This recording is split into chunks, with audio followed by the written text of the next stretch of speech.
c'est venu tout seul.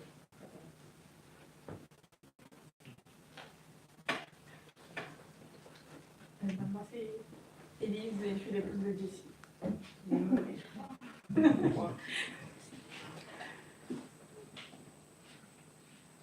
Je suis la sœur de Noël, donc j'habite à Créteil et je suis nouveau depuis 2014 par la grâce et l'amour du Seigneur.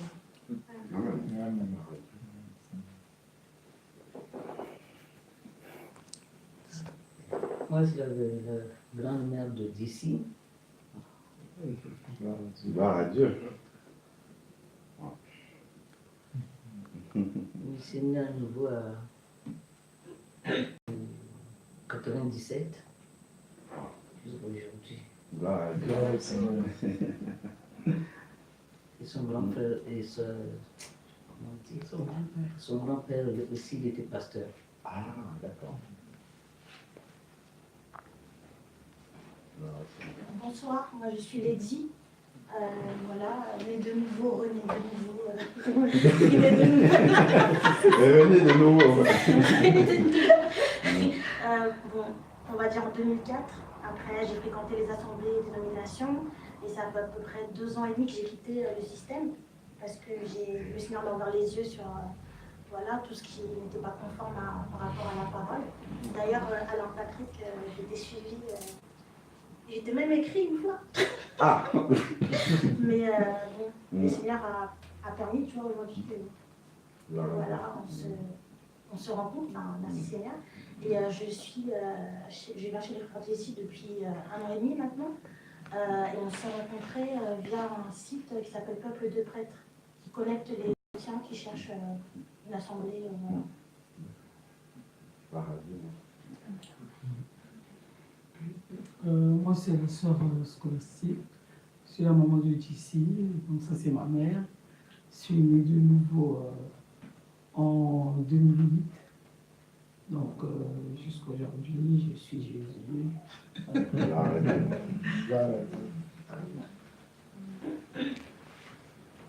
Tu t'es présenté, frère? Ok. Tout le monde s'est présenté alors? Ok. Sauf toi. Ah, sauf moi. Ok, d'accord. Bah, moi, c'est le frère Jessie. J'habite ici depuis maintenant 2 ans. Je suis le mari de la sœur Élise, le petit-fils de maman Madeleine, le fils de maman. Et juste un petit témoignage, la première personne qui m'a vraiment parlé de l'évangile, c'est ma grand-mère qui est là. Ah. Quand elle est revenue de la guerre du Congo-Brazzaville, elle nous a appris en fait les bases, Jésus, la prière, et elle m'encourageait beaucoup à méditer la parole. Et elle m'annonçait pas mal de choses. Et aujourd'hui, par la grâce de Dieu, je vois l'accomplissement de ce qu'elle m'avait dit. Donc, gloire à Dieu. Gloire à Dieu pour...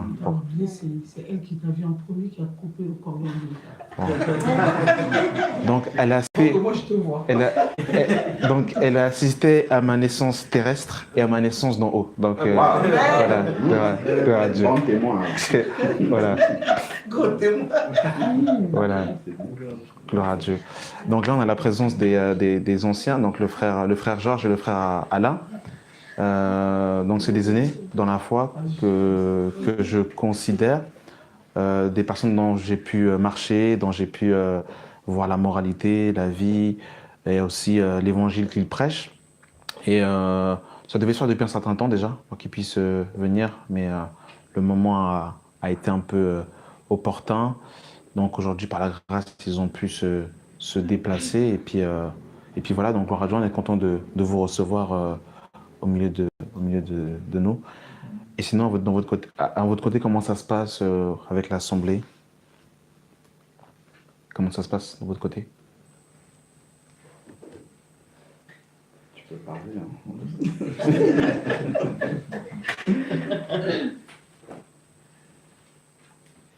Par la grâce de Dieu, nous sommes très encouragés d'être au milieu de vous, de voir vraiment comment le Seigneur fait grâce, comment il vous conduit.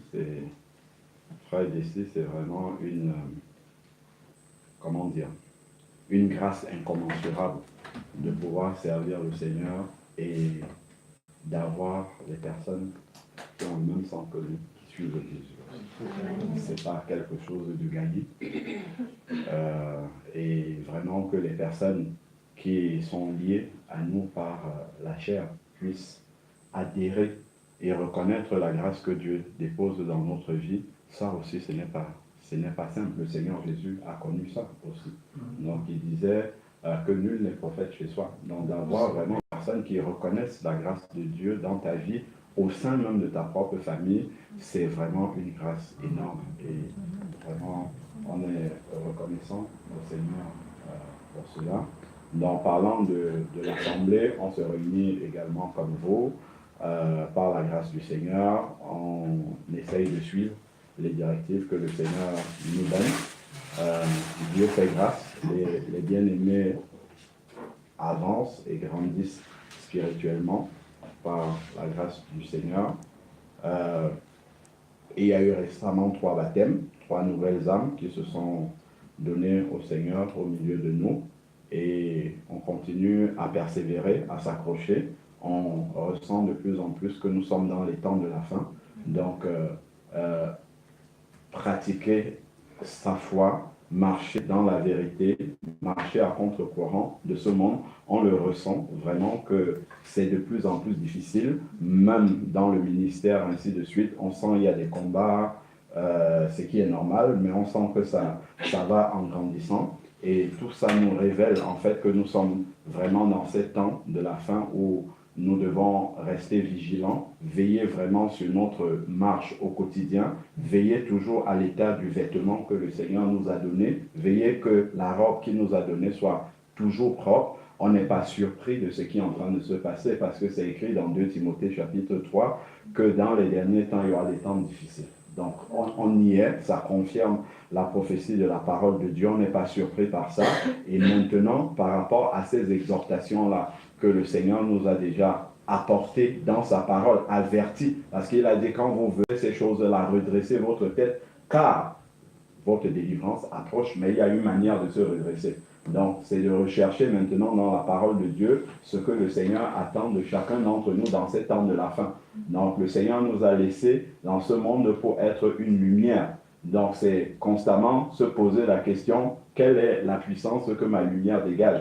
Est-ce que c'est une lumière qui est en train de s'éteindre ou bien c'est une lumière qui brille de plus en plus? Donc, ça, c'est un examen permanent qui permet vraiment de rester vigilant et d'être prêt constamment pour le retour du Seigneur. C'est vrai qu'on n'attend pas le Seigneur dans une, dans une situation de peur, ainsi de suite. Non, au contraire, c'est vraiment dans une joie qu'on attend le Seigneur. Si une épouse, si Élise, quand Jessie n'est pas là, attend, Jessie en tremblant, en se demandant qu'est-ce qui va se passer quand il va arriver, c'est qu'il y a un problème. Donc, au contraire, elle doit être bien là, dans la joie de se dire, ah, mon mari, il arrive bientôt, vraiment, j'ai hâte de le revoir, ainsi de suite. Donc, elle est plutôt dans une expectative joyeuse, plutôt que dans la crainte de se dire, ah, s'il arrive maintenant, donc il faut vraiment que nous puissions naturellement être dans cette attente du retour du Seigneur, plutôt une attente joyeuse. C'est ce que Tite 2,13 dit, la bienheureuse espérance de ceux des enfants de Dieu qui l'attendent. Donc ça doit être quelque chose c'est un bonheur en fait, c'est vraiment l'apothéose de notre foi, c'est le but final, c'est vraiment d'entendre le son de la trompette. Sachant que, bon, le Seigneur peut décider de nous reprendre aussi par la mort. Donc ça aussi c'est un enlèvement. Donc que ça soit par la mort, que ça soit par le son de la trompette, dans tous les cas on doit être prêt. Donc notre marche, il faut vraiment qu'on n'oublie pas que c'est ça le but en fait. Le but final c'est celui-là, c'est d'être prêt à rencontrer notre Seigneur. Donc, et pour cela, il y a vraiment une marche quotidienne qu'il faut avoir. Donc, globalement, c'est un peu dans cet état d'esprit qu'on essaye d'encourager les frères et sœurs qui sont avec nous à demeurer non pas dans la peur du retour du Seigneur, mais dans une attente joyeuse, en demandant, Seigneur, ben voilà, aujourd'hui, qu'est-ce qu'il y a encore à faire? Qu'est-ce qu'il faut encore, ainsi de suite, pour arriver à cette église sans tache ni ride que le Seigneur nous dit qu'il viendra enlever. Donc, et ne pas prendre cela pour une utopie. Si le Seigneur dit qu'il vient enlever une église sans tache ni ride, ça veut dire qu'on peut y arriver.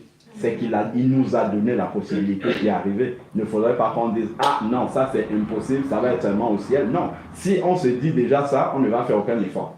On ne va pas donner Dieu. En plus, c'est écrit dans la parole de Dieu que c'est lui qui fera cela. C'est lui qui fera cela. Mais pour le faire, il a besoin de notre consentement. Nous travaillons, comment dire, en collaboration avec le Saint-Esprit pour qu'il œuvre vraiment, pour qu'il fasse ce travail de transformation profonde en nous. Parce que le Seigneur n'a jamais repris le libre arbitre qu'il nous a donné, même pas après la conversion. Notre volonté, il l'a laissé entre nos mains. Donc, c'est nous-mêmes qui faisons le choix volontaire de suivre le Seigneur. Nous faisons le choix de nous sanctifier. C'est écrit dans l'Apocalypse que celui qui se sanctifie davantage. Donc, c'est une décision personnelle que nous prenons et le Seigneur, lui, fait sa part. Donc, notre part, c'est de prendre cette décision et de lâcher prise, de laisser le Seigneur apporter cette transformation profonde dans notre vie. Et le Seigneur commence toujours, comme la parole de Dieu nous dit dans Matthieu 23, par la transformation intérieure du cœur, afin que la beauté extérieure de la vie de Christ se voit. C'est important de ne pas faire le travail dans l'ordre inverse. Si on commence d'abord par nettoyer l'extérieur, en espérant que quand l'extérieur sera bien propre, ça va impacter l'intérieur. Non, ça ne marche pas comme ça, c'est dans l'autre sens qu'on fait. Le Seigneur, il a bien insisté là-dessus. Bon, malheureusement, aujourd'hui, on voit beaucoup de choses qui ne vont pas dans ce sens-là. C'est vraiment important de laisser le Seigneur faire le travail dans ce sens-là qu'il a donné dans sa parole. Voilà, globalement. Je suis allé un peu plus loin que les nouvelles de l'Assemblée. Voilà. Gloire à Dieu, c'est toujours une exhortation. Amen. Gloire à Dieu. Oui. C'est étonnant parce que c'est exactement le sujet de conversation qu'on avait dans la voiture en venant sur la route. Ce côté, vas-y Jessica, parce que tu voulais développer un petit peu le... Oui, parce que je voulais dire, voilà, cette semaine, puisque tu as l'habitude de faire un petit tour de table par rapport à notre expérience et notre vécu, et cette semaine, justement, j'ai été interpellée par Matthieu, donc c'est ce qu'on disait dans la voiture. Je lui disais que voilà,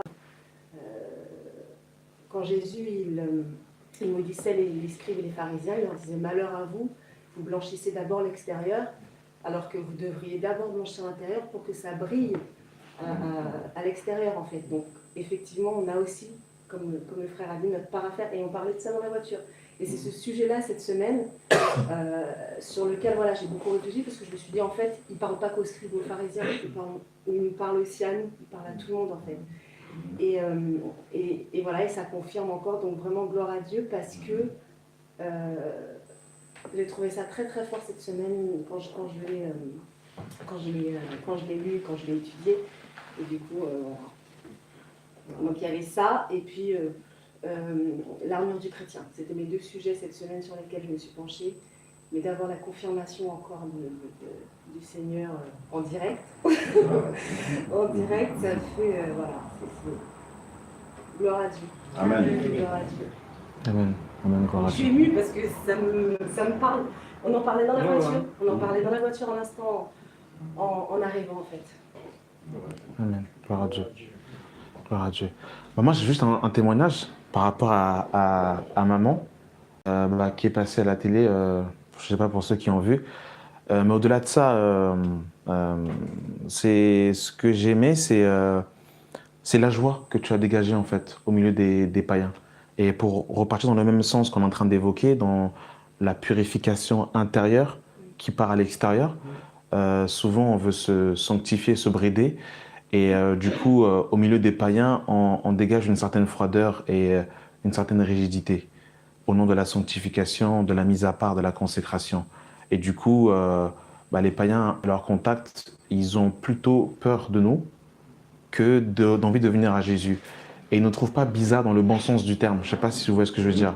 En fait, ils doivent nous trouver bizarres parce que nos œuvres les jugent. Mais là, c'est les fins. C'est-à-dire que quand on est... comme en fait dans une secte, quand on est rigide, eh bien en fait il y a cette discrimination et cette disqualification des païens, et du coup à leur contact on ne manifeste pas la joie et l'amour du Seigneur en fait. Et c'est pour ça que Zachée s'est empressé de monter sur le sycomore pour voir Jésus, parce que quand Jésus marchait, il dégageait justement ses fruits, cet amour, voilà, cette joie. Et voilà, que Dieu nous aide à manifester les fruits et d'être une lumière, comme tu disais tout à l'heure, frère, au milieu des païens, afin qu'ils puissent venir au milieu de Christ. Et juste lire deux passages rapidement, et puis toujours dans la même pensée. Hein. C'était les deux pensées du manque. Enfin, c'était la pensée que j'avais dans la semaine, donc dans 1 Corinthiens chapitre 5.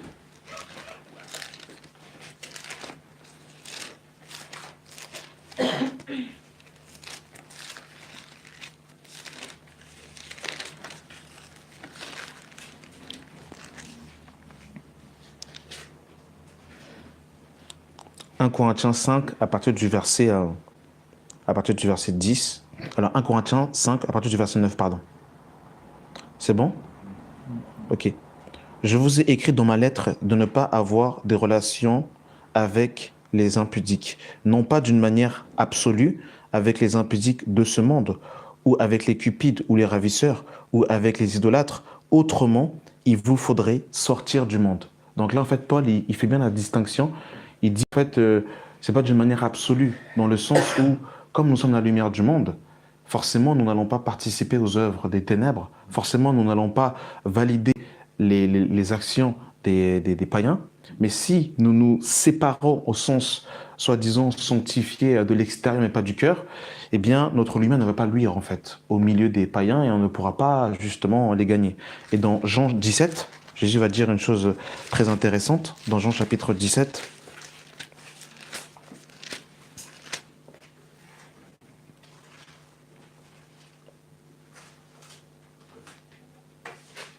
Jean 17, à partir du verset 13.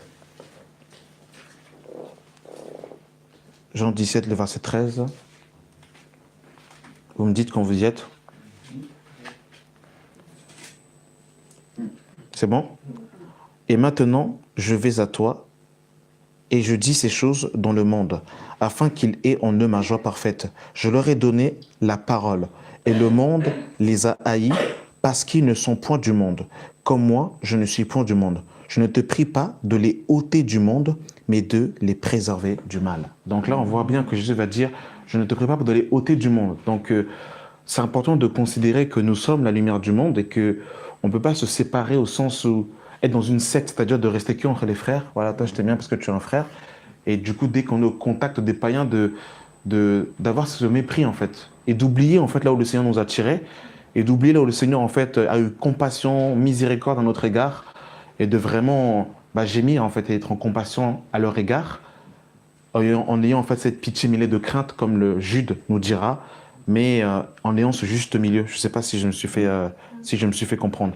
Parce que sinon, on va mépriser les païens, on va juger leurs œuvres, mais au final, on ne va pas leur présenter la lumière. Et du coup, pour rebondir à ce que je disais, ce que j'ai aimé, maman, c'est que dans cette émission, donc Dîner presque parfait, c'est que j'ai trouvé en fait que tu as beaucoup manifesté de joie, donc ça m'a interpellé. Donc voilà ce que je voulais. Apprécié, hein. Voilà. Il a été bien apprécié. Hein. Donc voilà, que Dieu nous aide par rapport aux fruits. Voilà, gloire à Dieu. Amen, amen. Seigneur Dieu Tout-Puissant, merci pour la vie, tout simplement, que tu nous accordes, que tu nous donnes. Merci pour les frères et les sœurs. Merci pour cet amour magnifique que tu as manifesté à la croix il y a 2000 ans, pour le Saint-Esprit que tu nous as donné, et parce que tu reviendras nous chercher. Merci pour cet héritage éternel inébranlable. Amen. Merci pour cet appel dans les cieux. Merci parce que tu as pardonné nos péchés, tu nous as sanctifiés, tu nous as purifiés, tu nous as lavés, tu nous as mis à part. Merci mon Dieu Mora pour la diversité des grâces et des dons que tu as distribués dans ton corps. Merci pour les frères et les sœurs dans ton corps. Merci mon Dieu Tout-Puissant, et ma prière est vraiment que dans ce temps de la fin, que nous puissions nous aimer les uns les autres. Amen. Car ta parole dira que dans les derniers temps, à cause de l'iniquité, l'amour du plus grand nombre se refroidira. Donne-nous, mon Dieu Tout-Puissant, d'être toujours bouillant, Seigneur, mon Dieu Tout-Puissant, et de ne pas s'assécher, mon Dieu Tout-Puissant. Car tu diras dans ta parole, mon Dieu, ne vous enivrez pas de vin, c'est de la débauche, soyez au contraire remplis de l'Esprit. Remplis-nous de ton huile, Seigneur, que nous puissions déborder, Seigneur, afin de ne pas, mon Dieu Tout-Puissant, être, statique, mais vraiment être remplis de toi, mon Dieu Tout-Puissant, être rempli afin de continuer, mon Dieu Tout-Puissant, à méditer ta parole jour et nuit, à prier, à ne pas se lasser, mon Dieu Tout-Puissant, à se séparer des distractions, des divertissements et de toujours, mon Dieu Tout-Puissant, être bouillonnant pour toi comme au premier jour où nous nous sommes convertis, où nous avons cette hâte à jeûner, cette hâte à méditer, cette hâte à venir te prier, te parler, mon Dieu Tout-Puissant. Nous voulons retrouver cet amour, cette intimité avec toi, car tu diras à l'ange de l'église d'Éphèse, ce que j'ai contre toi, c'est que tu as abandonné ton premier amour. Mon Dieu Tout-Puissant, nous ne voulons pas te remplacer par autre chose. Nous voulons que tu puisses occuper la première place dans notre cœur. Que rien, mon Dieu Tout-Puissant, nous sépare de l'amour qui a été manifesté à la croix.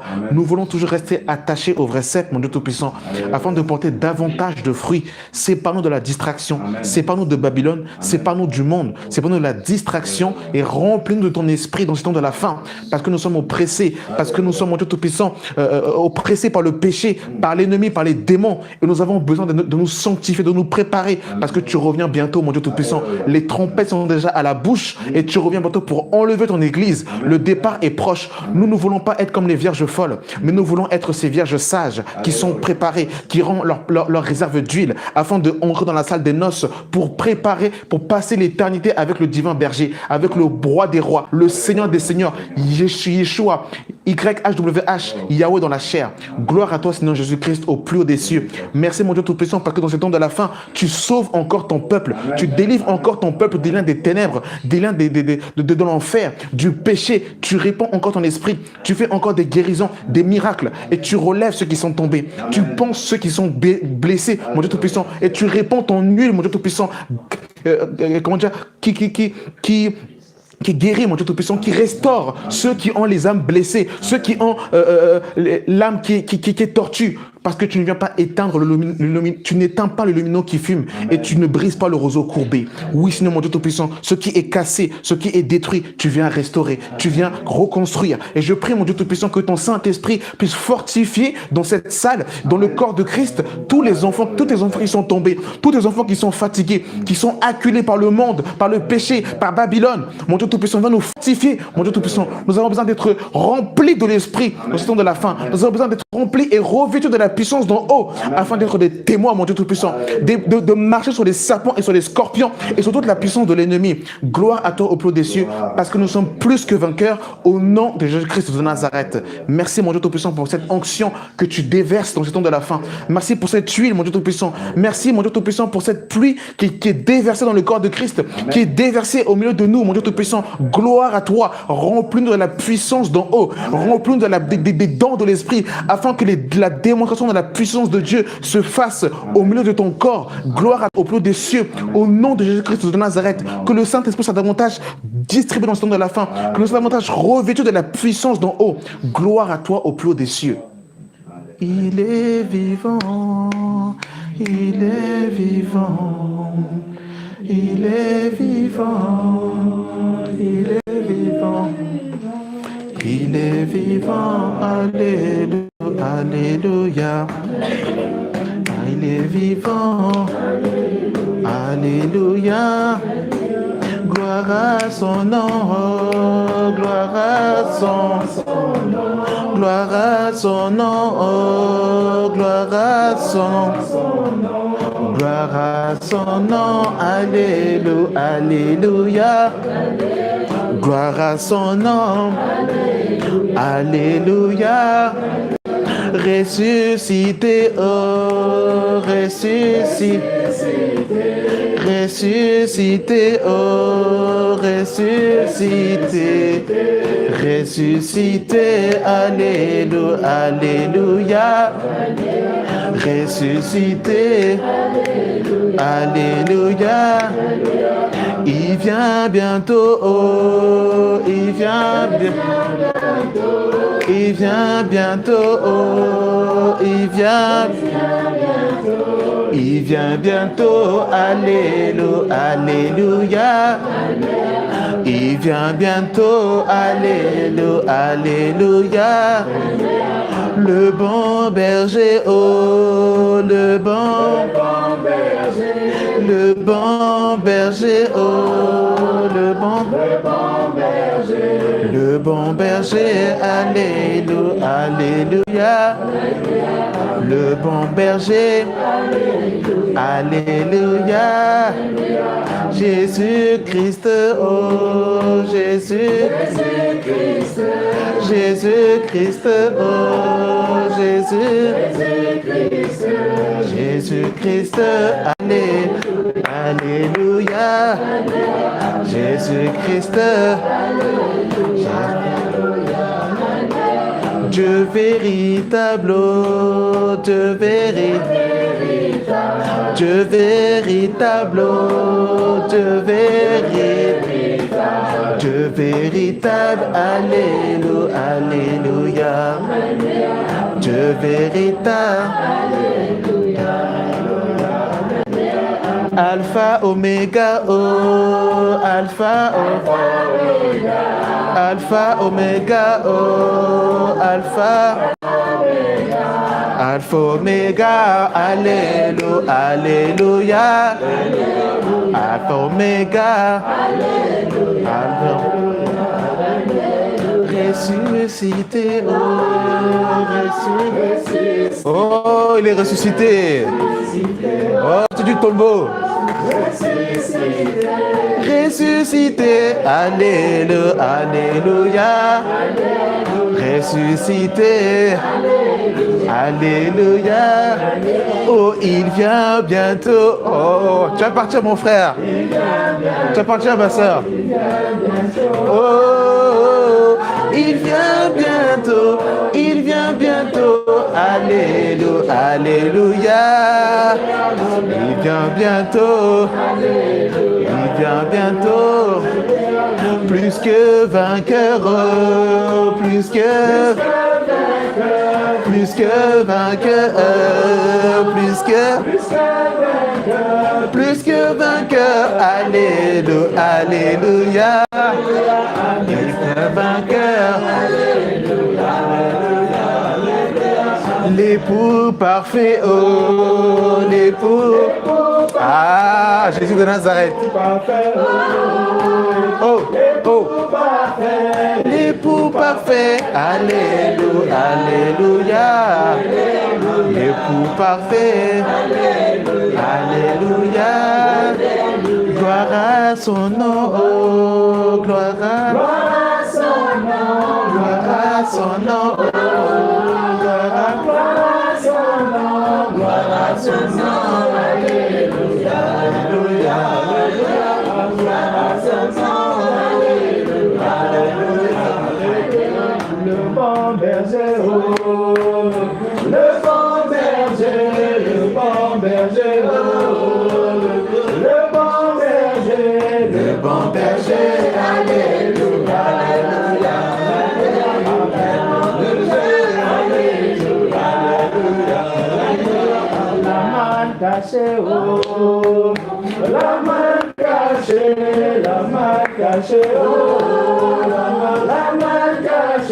la main cachée, alléluia, alléluia, alléluia, la main cachée, alléluia, alléluia, alléluia, le pain de vie, oh, le pain de vie, le pain de vie, oh, le pain de vie, c'est Jésus-Christ, alléluia, alléluia, alléluia, c'est Jésus-Christ, alléluia, alléluia, alléluia, l'agneau immolé, oh, l'agneau immolé, l'agneau immolé, oh, l'agneau immolé, c'est Jésus-Christ, alléluia, alléluia, alléluia, c'est Jésus-Christ, alléluia, alléluia, alléluia, il nous a aimés, oh, il nous a aimés, il nous a aimés, oh, il nous a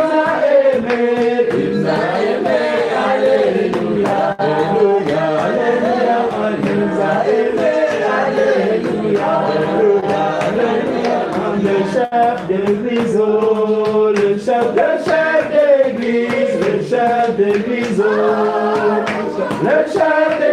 d'église, le chef d'église, alléluia, alléluia, alléluia, le chef d'église, alléluia, alléluia, alléluia, il nous baptise, il nous baptise, il nous baptise, il nous baptise du Saint-Esprit, alléluia, alléluia, alléluia, amen, Esprit, alléluia, alléluia, alléluia, amen.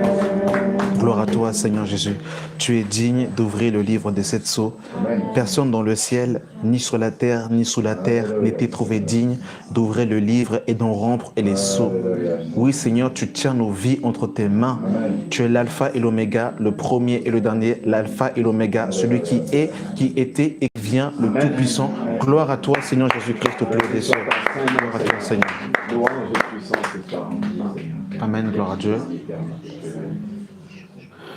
Gloire à toi, Seigneur Jésus-Christ.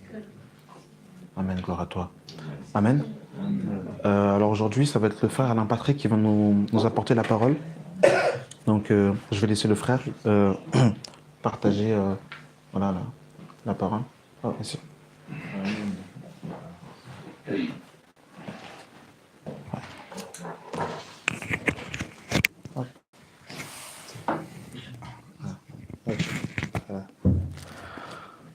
Bon, gloire à Dieu.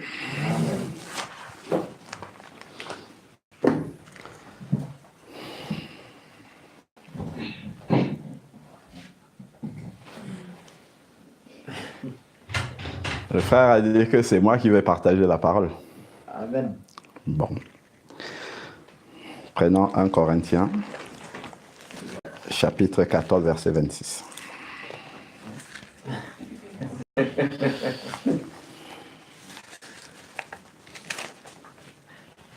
« 1 Corinthiens, chapitre 14, verset 26.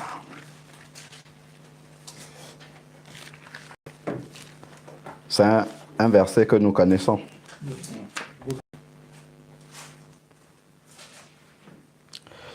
Donc, je vais le lire. « Que faire donc, frères, lorsque vous vous assemblez ?» Donc, le Seigneur donne une instruction à son Église pour les rassemblements de ses enfants. Donc, il y a une manière de s'assembler, il y a une démarche de cœur dans laquelle nous venons auprès du Seigneur lorsque nous venons pour nous assembler dans sa présence. C'est important de le savoir et d'avoir toujours cette disposition de cœur lorsque nous venons dans la présence de Dieu au milieu des frères et sœurs. Donc, c'est écrit, lorsque vous vous assemblez, chacun a-t-il un cantique? Donc, ce n'est pas écrit, est-ce que l'ancien a un cantique? Est-ce que les frères ont un cantique? Est-ce que seulement les sœurs ont un cantique? C'est écrit chacun. Je rends grâce à Dieu parce que le frère a été inspiré qu'on commence par se présenter. Et dans les présentations des uns et des autres, c'est souvent ressorti, je suis né de nouveau à tel moment, je suis né de nouveau en telle année. Il y a quelque chose qui se passe lors de la nouvelle naissance. C'est pour ça que, en fait, ce verset-ci, le Seigneur sait qu'il nous a donné tout ce qui nous est nécessaire pour pouvoir l'appliquer. Tous les versets que le Seigneur met dans la parole de Dieu, il s'assure d'abord que nous avons la capacité d'obéir à ce verset-là. Sinon, il ne peut pas nous demander des choses qui nous sont impossibles. Donc, la première chose, c'est de croire d'abord que ce que Dieu nous demande, nous sommes capables, nous sommes en même de pouvoir obéir à cette parole-là. C'est important, ça part de là. La foi vient de ce qu'on entend et ce qu'on entend vient de la parole de Dieu. Quand je lis une parole où le Seigneur me parle, il faudrait que j'ai la foi, que j'ai la pleine capacité. Dieu ne peut pas nous demander quelque chose qu'on ne peut pas faire. Ça, c'est certain. C'est pareil que les épreuves. Hein. Dieu ne peut pas nous soumettre à une épreuve que nous ne pouvons pas supporter. Donc, Dieu, ça vise d'abord que l'épreuve qu'il envoie dans notre vie, nous sommes capables de la supporter, que le commandement qu'il nous donne à observer, que nous avons tout ce qui est nécessaire pour pouvoir obéir à cette parole-là. Donc, il ne faut pas commencer par dire « Ah, ça, c'est trop difficile pour moi. » Ça, c'est pour ceux qui sont plus anciens dans la foi. Et ici, on voit, c'est écrit « chacun ». Donc, je recommence encore. C'est important, en fait, quand on lit la parole de Dieu, d'aller tout doucement, même les passages qu'on connaît déjà, hein, d'aller tout doucement dans les versets, d'observer les mots qui sont là, et le Seigneur va nous parler au travers de ces mots-là. Quand on dit « que faire donc, frère », donc il s'agit d'une réunion des saints. Il s'agit d'une réunion de ceux qui sont nés de nouveau. Je crois que beaucoup de personnes ont dit qu'elles sont nées de nouveau, on sait ce que ça signifie. Ça signifie qu'on a tourné le dos à notre vie passée, on a reçu le Seigneur dans notre cœur et on a pris l'engagement de marcher avec lui. Et ça, en fait, c'est, comment dire, dans cet engagement-là, le Seigneur vient sceller, c'est une alliance que nous avons faite avec le Seigneur, et le Seigneur vient sceller cette alliance-là en nous donnant le Saint-Esprit. Je crois que c'est dans Éphésiens, chapitre 4, qui le dit. Éphésiens, qui est le gage de la rédemption. Là où il dit, 1 Corinthiens, pardon, excusez-moi, Éphésiens chapitre 4, verset 30. C'est écrit, « N'attristez pas le Saint-Esprit de Dieu par lequel vous avez été scellés pour le jour de la rédemption. » Donc, ça s'adresse aux chrétiens d'Éphèse.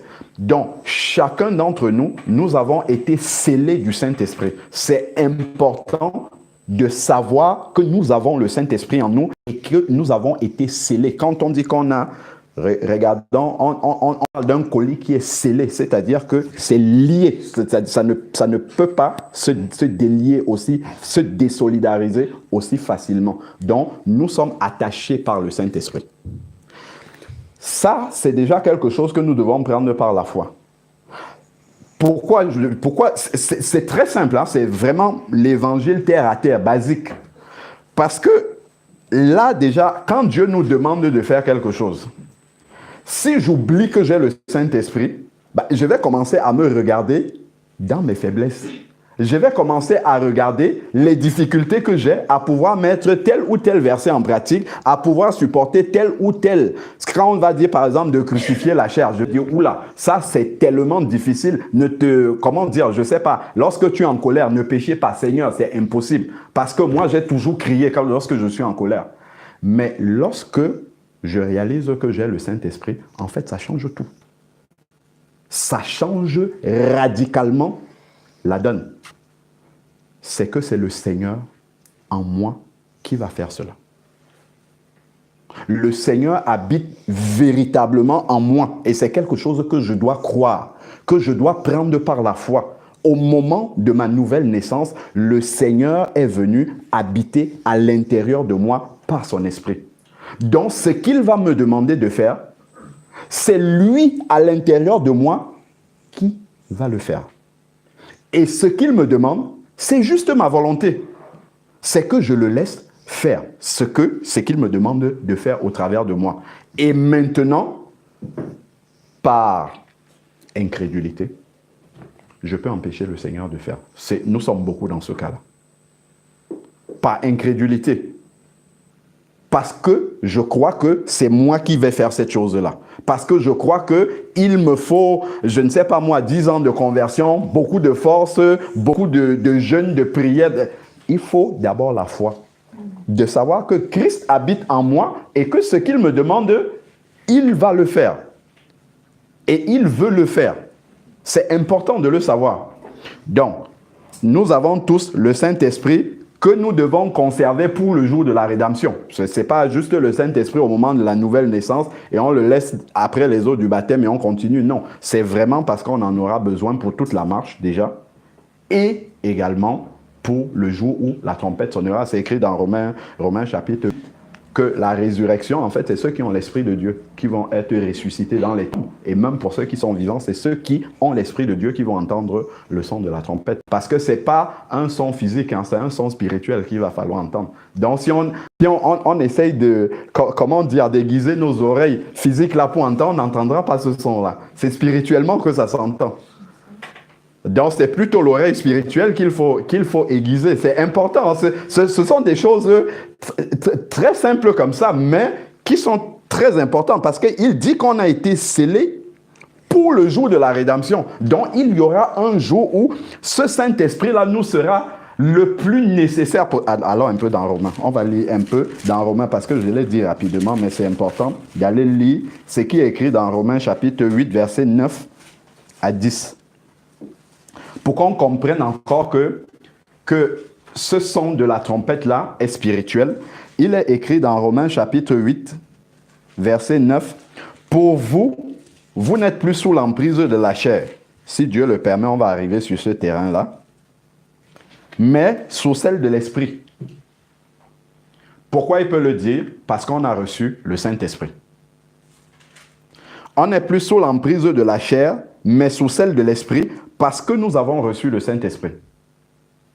Et que le Saint-Esprit a pris autorité sur toutes choses dans notre vie. Nous devons croire cela par la foi. Et quand il dit « nous ne sommes plus sous l'emprise de la chair », c'est-à-dire que nous ne sommes plus sous la domination de la chair. Donc si la chair nous contrôle aujourd'hui, c'est que nous avons accepté de laisser la chair nous contrôler. C'est une décision. Il y a un verset qui va dire « Marchez par l'esprit et vous n'accomplirez pas les œuvres de la chair ». Et ça encore, c'est un ordre, c'est un commandement que Dieu nous donne. Et s'il nous donne ce commandement-là, ça veut dire que nous sommes capables de pouvoir obéir à ce commandement-là. Donc après, on pourra voir comment est-ce qu'on y arrive. Bon, ce n'était pas ça l'objet de la lecture de ce passage-là. Si du moins l'Esprit de Dieu habite en vous. Donc, déjà, il précise, nous ne sommes plus sous l'emprise de la chair si l'Esprit de Dieu habite en nous. Si nous disons que nous sommes nés de nouveau, c'est certain que l'Esprit de Dieu habite en nous. Est-ce que tout le monde est convaincu d'avoir l'Esprit de Dieu en lui? Qu'est-ce qui vous fait être convaincu que vous avez l'Esprit de Dieu? Est-ce que quelqu'un peut répondre? Comme ça, que ça ne soit pas juste moi qui parle, mais qu'on échange. Oui, ma soeur. C'est la transformation. La transformation que tu vois dans ta vie témoigne et atteste que tu as l'Esprit de Dieu. Parce que seul l'Esprit de Dieu pouvait faire là dans ta vie. Surtout que des fois, je me suis souvent surprise en fait. Ah là là, mais... Ah, donc, c'est des réactions comme ça. Par exemple, avant, je disais beaucoup de gros mots, ou dans tout quoi. Et je me suis dit, c'est pas possible. De moi-même, je sais que la transformation, c'est obligé, il y a quelque chose qui... Gloire à Dieu. La sœur a donné, été transformée dans sa vie.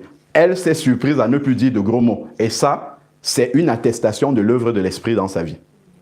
Est-ce qu'on voit ça? Est-ce qu'on comprend sur son exemple comment est-ce qu'on sait qu'on a l'Esprit de Dieu? Tout le monde a dit à peu près, hein, tout le monde a dit à peu près que nous avons l'Esprit de Dieu, tout le monde à peu près dans la salle. Est-ce que quelqu'un d'autre peut nous dire? Oui, frère. C'est la sagesse que j'ai face à des situations. Amen. Oui, parce que je peux dire que par le passé, il y a des situations, quand ça se présente, je réagissais de façon catégorique et puis sans vraiment réfléchir trop loin, quoi. Mais maintenant, quand les situations se présentent, je suis plus calme. Et puis, quand même que j'ai raison, je peux faire des moyens d'excuses à la personne. Et puis, bon, voilà, on laisse tomber, puis je prends mon chemin, quoi. Gloire à Dieu. Ce que le frère est en train de dire, c'est un fruit de l'esprit. Donc forcément, ce n'est que l'esprit qui produit, parce que l'esprit est une semence. C'est une semence en nous. Dieu sème l'esprit en nous et l'esprit est censé produire des fruits qu'on voit à l'extérieur, justement. Comme là, en fait, quand le frère, là par exemple, il a parlé de la tempérance. Donc, il va être tempérant, il va avoir la maîtrise de soi, ce qu'il n'avait pas avant. Ça, ce n'est que l'Esprit de Dieu qui peut avoir apporté ça dans sa vie parce que c'est un fruit de l'Esprit. Ça montre que la semence qui est dedans, c'est l'Esprit de Dieu. Amen. Oui, frère. Il y a aussi une révélation, dans le sens où avant, on pouvait parler de Christ, m'en ficher, puis un jour, comme ça, j'étais dans une voiture et d'un seul coup, fou, j'ai dit, ah, je sais que ça existe. Enfin, donc il y a une révélation, il y a quelque chose qui s'enlève en fait. Et on sait qu'après c'est vrai en fait. Je veux dire, ça vient pas de nous, c'est vraiment quelque chose qui arrive et on se dit, oh, et on commence à penser à notre vie. On se dit, oh, j'ai fait tout ça, j'ai fait tout ça, alors qu'avant on n'y pensait pas spécialement. Donc, Gloire à Dieu. Qui est faite. La conviction de péché. La conviction voilà, que notre vie ne glorifie pas le Seigneur. Donc, entre parenthèses, prenons un verset, on va revenir dans Romains 8, dans 1 Jean chapitre 3, verset 9. Merci.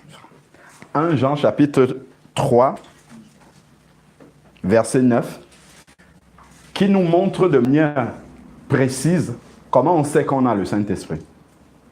Parce que Dieu atteste ça d'une manière claire dans notre vie. Et si on n'a pas l'Esprit de Dieu, on le sait aussi.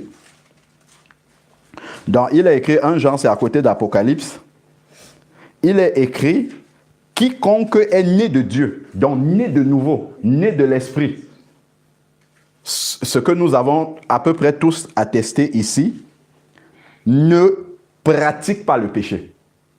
Donc là, il y a eu des exemples des œuvres mortes qui attestent que le péché est dans notre vie. Le frère parlait de réagir, s'emporter. Donc la colère incontrôlée, ça c'est une œuvre de la chair, par exemple. Ça atteste le péché dans notre vie. La sœur parlait des gros mots. Il n'y a pas de contrôle sur la langue. Quand le Seigneur vient, même la langue naît de nouveau aussi. Ah oui, la langue va être... Parce que plus on va lire le langage de la Bible, ben plus c'est ce langage-là qui va venir dans notre bouche naturellement. C'est quelque chose qui va se faire. Donc, on voit ici que quiconque est né de Dieu ne pratique pas le péché. C'est-à-dire qu'il ne peut pas pécher volontairement. Il ne peut plus le faire. Et c'est écrit ici, parce que la semence de Dieu demeure en lui. La semence de Dieu, c'est la parole de Dieu qui demeure en lui et elle ne peut être gardée en lui que par le Saint-Esprit. Il y a beaucoup de personnes qui entrent dans des assemblées où on prêche l'évangile, elles sortent, mais elles ne sont pas transformées. Elles ne changent pas. Simplement parce qu'elles n'ont pas l'Esprit de Dieu. Il ne suffit pas juste d'écouter cette parole. En l'écoutant, il faut que l'Esprit soit là pour utiliser cette parole-là afin de te transformer. Il y a un exemple que je prends souvent par rapport au travail que l'Esprit de Dieu fait en nous. L'Esprit de Dieu agit de deux façons. Lorsqu'on écoute la parole de Dieu, l'Esprit de Dieu fait comme le rôle du congélateur. Il congèle la parole de Dieu en nous. Et lorsque nous sommes dans la situation où il faut l'appliquer, il va dégivrer cette parole-là. Il va jouer le rôle du micro-ondes maintenant. Il va dégivrer la parole. Il va dire, là, c'est tel verset, c'est telle parole. Et ça se fait de manière naturelle, en fait. Parce que nous craignons et nous aimons Dieu. Ça se fera de manière naturelle. Et là, on va se retrouver, en fait, dans une marche où on ne pratique plus le péché de manière naturelle. Parce qu'on s'est approché de Dieu. Ça, c'est le travail de l'Esprit de Dieu dans notre vie. Et après, quand on va se tourner, c'est là où on va commencer à faire les constats comme la sœur a pu faire dans sa vie. Mais avant, je faisais ça. Ça fait 2, 3 semaines, 3 mois, un gros mot n'est plus sorti de ma bouche. En fait, c'est fini. Ça, c'est réglé déjà dans ma vie. Ça sera très loin derrière moi. Ça sera un témoignage maintenant. Quand je vais voir quelqu'un qui dit des gros mots, je vais dire, tiens, donc j'étais comme ça avant. Parce que le voile est tombé et maintenant j'ai compris dans quel état je suis. Donc on ne pratique plus volontairement le péché. Parce que l'Esprit de Dieu, c'est écrit dans Jean 16, verset 8, a été donné pour convaincre de péché. Donc quand l'Esprit de Dieu est en nous, immédiatement, si le péché commence à s'approcher de nous sous quelque forme que ce soit, l'Esprit commence à se mettre en warning. Attention. Fais attention. Là, tu risques de tomber. Là, ne fais pas ça. Le Seigneur n'attend pas que ses enfants marchent de cette façon. Et si accidentellement tu es déjà tombé, il y a une tristesse qui va venir dans ton cœur. Ce qu'on n'avait pas avant. Quand les gros mots s'échappaient de ta bouche, il n'y avait pas de remise en question. Parce qu'il n'y avait pas la censure de l'Esprit de Dieu en toi. il n'y avait pas cette censure-là. Mais désormais, dès l'instant que tu as reçu l'Esprit de Dieu en toi, dès qu'il y a quelque chose qui est contraire à l'Esprit de Dieu, tout de suite, l'Esprit de Dieu te révèle dans ça. Ça ne reflète pas la sainteté d'un enfant de Dieu. Et immédiatement, en fait, il y a une tristesse qui vient dans ton cœur. Mais ce n'est pas une tristesse qui pousse à la mort, c'est une tristesse qui pousse à la repentance. C'est comme ça qu'on reconnaît que, en fait, on est passé de la mort à la vie. Parce que celui qui est mort ne se rend même pas compte qu'il marche dans le péché, dans les ténèbres. C'est quand on devient vivant et que lorsqu'on passe rapidement dans les ténèbres, on dit « Ah, ça c'est ténèbres ». Parce qu'on est dans la lumière. Donc ici, c'est vraiment notre attitude face au péché qui révèle si on a l'Esprit de Dieu ou pas. C'est notre attitude par rapport au péché. C'est vraiment ça qui change radicalement entre avant d'être né de nouveau et après. Dans l'Esprit de Dieu, quand je parlais tout à l'heure de dégivrer la parole, il va toujours venir nous révéler, là, dans telle situation, c'est ça que tu dois faire. C'est ça qui glorifie le Seigneur. C'est de cette manière que le Seigneur aimerait que tu marches dans telle situation. Et il va nous laisser. C'est pour ça que tout à l'heure, quand je parlais, je disais en fait que nous devons coopérer avec l'Esprit de Dieu pour être transformés. Il va nous révéler, mais il ne va pas nous forcer. Il va nous dire c'est ça le chemin et il attend maintenant que nous décidions de suivre ce chemin-là. Parce que le choix est encore entre nos mains. Parce que quand on lit dans Romains, là, il nous parle de... il n'y a plus de condamnation, enfin, Romains 8, verset 1, il n'y a donc maintenant aucune condamnation pour ceux qui sont en Jésus-Christ, qui marchent non selon la chair, mais selon l'esprit. Donc, ceux qui sont en Jésus-Christ peuvent marcher soit par la chair, soit par l'esprit. Ce n'est pas automatique. C'est une décision que nous prenons. De marcher soit par la chair, soit par l'esprit. Et la condamnation saute lorsqu'on décide de marcher par l'esprit. Donc, on voit vraiment que le Seigneur laisse encore ce libre choix-là devant nous, de choisir, de faire ce qui glorifie le Seigneur et de laisser de côté ce qui ne glorifie pas Dieu. L'Esprit de Dieu nous dit, ça c'est le bon. C'est maintenant l'engagement de bonne conscience. Beaucoup ont dit, j'ai été baptisé en telle année. C'est cet engagement de bonne conscience que nous avions pris. Lorsque nous avons rencontré Jésus-Christ, nous l'avons accepté comme Seigneur d'abord, le Seigneur de notre vie. Nous savons ce que ça veut dire Seigneur, c'est maître. C'est écrit dans Luc chapitre 6, verset 46. Pourquoi me disent-ils Seigneur, Seigneur, et ne font-ils pas ce que je leur dis? Donc, lorsque je suis entré, quand je dis je suis, c'est chacun d'entre nous, lorsque nous sommes entrés dans les eaux du baptême et qu'on nous a demandé, est-ce que tu acceptes Jésus-Christ comme ton Seigneur? Tu as dit oui. Ça veut dire que tu as pris l'engagement désormais de soumettre ta volonté à la sienne. C'est-à-dire qu'effectivement, lorsque le Saint-Esprit va te révéler que c'est ça qui glorifie le Seigneur, même si ce qui réjouissait ton cœur à toi, c'était de faire l'autre, tu vas choisir de faire la volonté de Dieu. C'est ça que nous avons accepté. C'est cet engagement-là. Donc, nous sommes toujours dans 1 Jean, chapitre 3, et il ne peut, on continue la suite du verset, et il ne peut pécher, il ne peut pratiquer le péché, c'est-à-dire qu'il ne peut pas se lever et de dire, bon, aujourd'hui, j'ai décidé d'aller, je ne sais pas moi, commettre tel péché à tel endroit, commettre adultère à tel endroit. J'ai décidé d'aller engueuler telle personne. Non, ça, l'Esprit de Dieu va t'arrêter avant. Si tu vas jusqu'à faire ça, en fait, c'est que tu es entré dans la rébellion. Ce n'est pas que le Saint-Esprit ne t'a pas dit, c'est que tu es entré dans la rébellion par rapport à l'Esprit de Dieu. Donc, l'Esprit de Dieu va toujours faire le travail que le Seigneur lui demande de faire en nous, c'est-à-dire nous amener jusqu'à la stature parfaite de Christ. Nous transformer progressivement jusqu'à ce que Christ soit totalement formé en nous. Que quand les gens nous voient marcher, qu'ils voient exactement quelqu'un qui marche comme Christ marchait. C'est ça le but du Saint-Esprit dans notre vie. Et il ne faudrait pas qu'on dise que non, ça ne va jamais arriver. On doit d'abord commencer par croire que c'est le but du Seigneur et que nous allons travailler avec lui pour y arriver. Dieu ne peut pas donner un but juste pour le donner sans que jamais cela ne se manifeste. Donc nous devons être conscients, nous devons souvent prendre du recul, nous arrêter parfois dans notre marche et de dire par rapport à l'année, qu'est-ce qui a changé dans ma vie? Par rapport au mois dernier, qu'est-ce qui a vraiment changé? Qu'est-ce qui a été transformé dans ma vie? Qu'est-ce que j'ai... Quelle est la croissance réelle que je sens? Parce que tant que... Souvent, j'essaye... Quand je dis j'essaie, chez chacun de nous, je vais me comparer à frère Georges, je vais me comparer à mes frères que je vois, je vais dire, bon, quand je vois leur état, je ne suis pas trop mal. C'est une mauvaise échelle de comparaison, ce n'est pas celle-là. Ce n'est pas celle-là du tout. L'échelle de comparaison, c'est Jésus-Christ. C'est ça le but. Donc quand tu vois Jésus, tu dis, non, je suis encore... Il suffit juste de lire les évangiles, voir comment Jésus marchait, tu dis, mais non.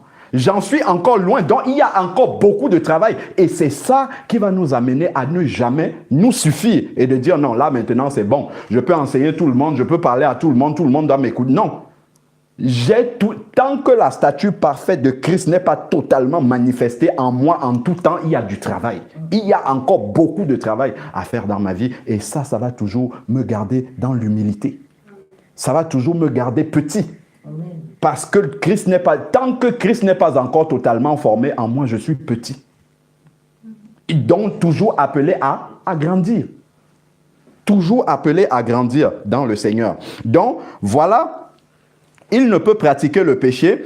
Et le verset qui nous dit que c'est comme ça qu'on reconnaît celui qui est né de l'Esprit, c'est le suivant, le 10.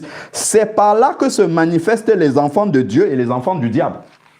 On peut croire que les enfants du diable, c'est ceux qui ne vont pas au culte le dimanche. Et que ceux qui ont la grosse Bible qui vont au culte, c'est eux les enfants de Dieu. Loin de là.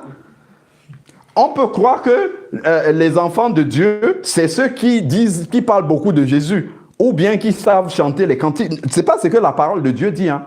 C'est devant le péché. On voit un enfant des ténèbres et celui de la lumière et on voit la différence. Ça, c'est concret, hein, c'est pratique. Ça, c'est l'évangile pratique. Sinon, on peut connaître énormément de versets, plein de choses, mais Dieu ne mesure pas à la connaissance des versets qu'on peut avoir, à la connaissance des cantiques. C'est bien, hein, il faut connaître les versets, je ne dis pas le contraire, mais il le mesure à ce que nous pratiquons. Ce que Dieu retient, que nous connaissons de la parole, c'est ce qu'il voit pratiquer dans notre vie. Donc, si nous connaissons les versets, que nous ne mettons pas en pratique, Dieu suppose que nous ne les connaissons pas.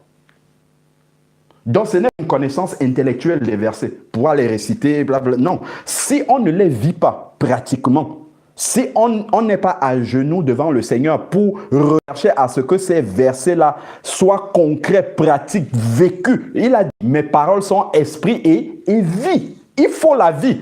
C'est lorsque la vie de ces versets-là arrive que le Seigneur suppose que maintenant, nous connaissons tel verset. C'est pour ça que nous connaissons tous de Genèse à Apocalypse, tout ce qui s'est passé. Mais si le Seigneur veut nous montrer vraiment ce que nous connaissons de cette parole-là, ça va être quelques pages seulement.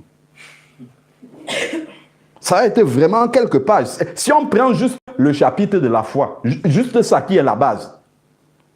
Quand nous commençons à regarder les petites choses sur lesquelles le Seigneur nous demande d'avoir de la foi, on a déjà beaucoup de mal avec ça. Beaucoup de mal. C'est pour ça que le Seigneur dit dans Matthieu chapitre 7, verset 21, on connaît. Ce ne sont pas tous ceux qui disent Seigneur, Seigneur, qui entreront dans le royaume des cieux, donc qui parleront, mais ceux qui font la volonté de mon Père. Donc c'est dans la pratique, c'est dans la vie de ces versets-là que le Seigneur nous attend. Donc déjà, à la base, si on s'est trompé de chemin, on pense que c'est juste lire les versets pour impressionner les autres, tout ça sans la vie. En fait, on s'est trompé. On peut connaître énormément la parole alors que le Seigneur nous voit comme un bébé spirituel comme ça. Parce que dans notre caractère, il n'y a pas le fruit de l'esprit. Il n'y a pas la maîtrise de soi. Il n'y a pas la sagesse comme le frère parlait. Le Seigneur, il nous voit comme petits. Donc nous devons chercher la vie du Seigneur. C'est pour ça que le Seigneur, il est descendu les prophètes avaient prêché déjà beaucoup avant que Jésus n'arrive. L'Ancien Testament, il est plus gros que le Nouveau Testament. Ils avaient dit déjà beaucoup de choses. Mais il fallait que celui qui est sans péché descende et qu'il nous montre qu'il incarne la parole de Dieu. Que nous puissions avoir un exemple de quelqu'un qui vit la parole, qui incarne cette parole. Et c'est ça que nous devons rechercher. Il a dit, je suis le chemin. Donc nous devons rechercher à marcher conformément au chemin de Jésus-Christ. Et c'était la vie qui coulait en lui, cette vie-là. Et lorsque la vie sera là, les hommes ne peuvent qu'être attirés par la vie. Donc, le péché, l'attitude devant le péché révèle si on a le Saint-Esprit ou si on ne l'a pas. La transformation, c'est la conséquence. Donc, revenons dans Romains 8. Nous disions que le son de la trompette est spirituel. Ce n'est pas par la chair que nous allons entendre le son de la trompette. Et on venait lire un verset qui le confirme. Donc, pour vous, nous sommes dans Romains 8, verset 9. Pour vous, vous n'êtes plus sous l'emprise de la chair, mais sous celle de l'esprit. Si du moins l'Esprit de Dieu habite en vous. On a expliqué comment on reconnaît que l'Esprit de Dieu habite en nous. Si quelqu'un n'a pas l'Esprit de Christ, il ne lui appartient pas. Donc l'Esprit de Dieu vient attester que nous sommes vraiment enfants de Christ, enfants de Dieu. Et si Christ est en vous, le corps, il est vrai, est mort à cause du péché. Mais l'esprit vit à cause de la justice. C'est pour cette raison-là que quand un enfant de Dieu décède, on dit qu'il s'est endormi. Il n'est pas mort. Parce que son esprit ne va jamais mourir. C'est ça la vie éternelle. Donc, et ici maintenant, il dit, et si, verset 11, si l'esprit de celui qui a ressuscité Jésus d'entre les morts habite en vous, si l'esprit de celui qui a ressuscité Jésus d'entre les morts habite en nous, celui qui a ressuscité Jésus-Christ d'entre les morts donnera aussi vie à vos corps mortels par son esprit. Donc si quelqu'un est mort en Christ, c'est pour ça que 1 Thessaloniciens chapitre 4, quand il parle de l'enlèvement, il dit que ceux qui sont morts en Christ ressusciteront premièrement, c'est parce que l'esprit de Dieu est en eux. C'est cet esprit-là qui va qui va redonner vie en fait au corps. Et c'est important de comprendre vraiment que même celui qui est dans la tombe, le corps ne fonctionne plus, donc les oreilles même ne peuvent plus entendre. Les oreilles physiques, j'entends par là, ne peuvent pas entendre un son de trompette, mais ils entendront le son de la trompette. Grâce à l'Esprit de Dieu. Ça, c'est très encourageant en fait. Donc même devant, les premiers chrétiens, ils avaient compris ça. C'est pour ça qu'ils n'avaient pas peur de la mort. Donc, c'est un son qui est spirituel. Ça, on l'a compris ici. D'où la nécessité de garder chèrement et précieusement l'Esprit de Dieu qu'il nous a donné. De ne pas l'attrister par la rébellion. Quand Dieu nous montre quelque chose, allons dans l'intimité avec lui. Seigneur, donne-moi la foi pour marcher conformément à ce que tu me montres dans la parole. Donc, ensuite, maintenant, ici, il dit vos corps mortels par l'Esprit qui habite en vous. Revenons dans 1 Corinthiens, on n'oublie pas le fil conducteur. On était dans 1 Corinthiens chapitre 14, verset 26. C'est de là qu'on est parti. On a expliqué déjà beaucoup de choses, donc ça va être plus simple maintenant de comprendre ce verset-là. Que faire donc, frères? On a dit, les frères, c'est ceux qui ont l'Esprit de Dieu. Ce sont les enfants de Dieu. Je crois c'est frères et sœurs dans d'autres versets. Donc, c'est lorsque les enfants de Dieu sont réunis, lorsque vous assemblez chacun, donc tous ceux qui sont là, qui ont l'Esprit dont on a parlé, là, l'Esprit de Dieu, chacun a-t-il un cantique? Tu vas dire, moi, je n'ai pas une belle voix. Il ne s'agit pas de voix. Ce n'est pas une question de voix. C'est une question d'avoir l'Esprit de Dieu. Parce que c'est l'Esprit de Dieu qui inspire ces cantiques-là. La Bible nous dit dans Jean chapitre 4 que Dieu est esprit. Et il faut que ceux qui l'adorent en... Pas avec une belle voix. Si on a une belle voix, gloire à Dieu. Mais l'adore en esprit et en vérité. Donc si j'ai l'Esprit de Dieu, je dois croire que Dieu est capable d'inspirer un cantique par ma bouche. Souvent, certains disent, ah, tel est chantre. Nous sommes tous chantres. Tel a le don de louange. Nous avons tous le don de louange. Parce que c'est un don qui est dans l'Esprit de Dieu que nous avons tous. Donc ça, il faut le croire. Déjà, il faut croire que si j'ouvre ma bouche pour louer mon Dieu, Dieu va la remplir. Et maintenant, comment est-ce que Dieu... Ça, on a parlé déjà tout à l'heure de ça. Comment est-ce que l'Esprit de Dieu va inspirer ce qui sort de ta bouche dans un chant? On a dit qu'il dégivre la parole. C'est la parole qui est en toi qui ressort lorsque tu loues le Seigneur. Donc, si tu ne médites pas la parole, si tu n'as pas une intimité avec Dieu, si tu n'as pas cette révélation du Seigneur dans ton intimité personnelle, dans la louange, tu n'auras rien à dire. Parce que dans la louange en assemblée, c'est notre vie dans l'intimité avec le Seigneur Jésus-Christ qui ressort.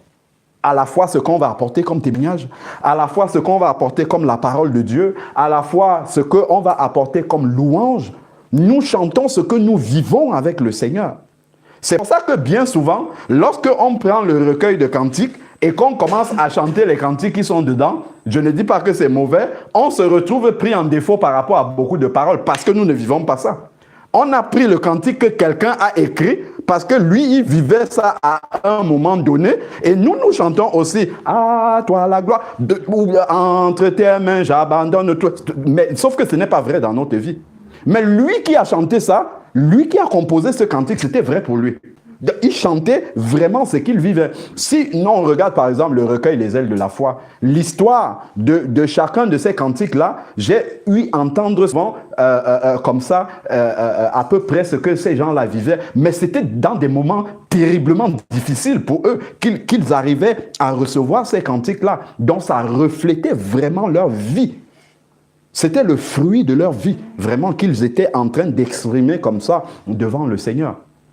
Donc, si nous voulons vraiment arriver en assemblée et être inspirés, c'est un ordre. Hein? Ce qui est écrit là, c'est un ordre. Si nous voulons vraiment arriver en assemblée et être inspirés pour avoir un cantique, il faut qu'on ait une vie intime avec le Seigneur. Il faudrait que nous vivons avec le Seigneur. Il faudrait que nous reconnaissions la grâce de Dieu dans ce qu'il fait, que nous soyons reconnaissants. C'est le débordement de ce que nous avons dans le cœur qui sort en louange. La Bible le dit, le Seigneur le dit, c'est l'abondance du cœur que la bouche parle. Parce que notre cœur est tellement rempli de reconnaissance pour le Seigneur qu'on ne peut pas se taire. Ça va sortir. Nous avons tellement la révélation de la grandeur de Dieu dans nos vies et de la petitesse de ce que nous sommes. C'est ça qui sort dans la louange. Et on ne peut pas fermer la bouche, on ne peut pas se taire, ça déborde. C'est le débordement qui sort, le débordement de ce qui est dans le cœur. C'est ça qui sort dans la louange. Donc je dois prendre le temps. Quand il y a les rassemblements, pas seulement même quand il y a les rassemblements, c'est une vie. La louange, ce n'est pas seulement quand on est assemblé. C'est le prolongement de ce que nous vivons déjà en temps normal, de tous les jours. Donc, tout le monde ayant le Saint-Esprit est censé pouvoir louer le Seigneur dans la présence de Dieu. Après, il va expliquer en Corinthiens 14 que tout doit simplement se faire dans l'ordre. Tout le monde doit pouvoir. Donc, lorsque je me déplace pour venir en assemblée,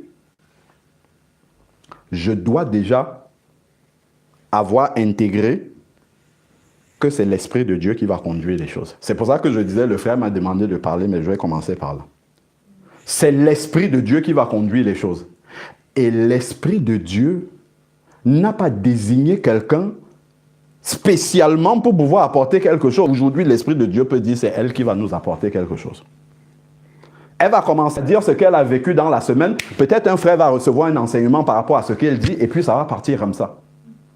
Mais si déjà je viens dans une position de me dire je m'en vais pour recevoir, ben effectivement, l'Esprit de Dieu ne va rien faire. Parce que je ne suis pas disposé, ou bien je minimise ce que Dieu peut faire au travers de moi. Or, je ne dois rien minimiser, parce que c'est l'Esprit de Dieu qui fait. C'est l'Esprit de Dieu qui va faire, et l'Esprit de Dieu ne fait rien de petit. Il n'y a rien à négliger dans ce que l'Esprit de Dieu veut faire. C'est très, très important de savoir que chaque personne, chaque membre du corps de Christ ayant l'Esprit de Dieu est capable d'être utilisé puissamment par Dieu.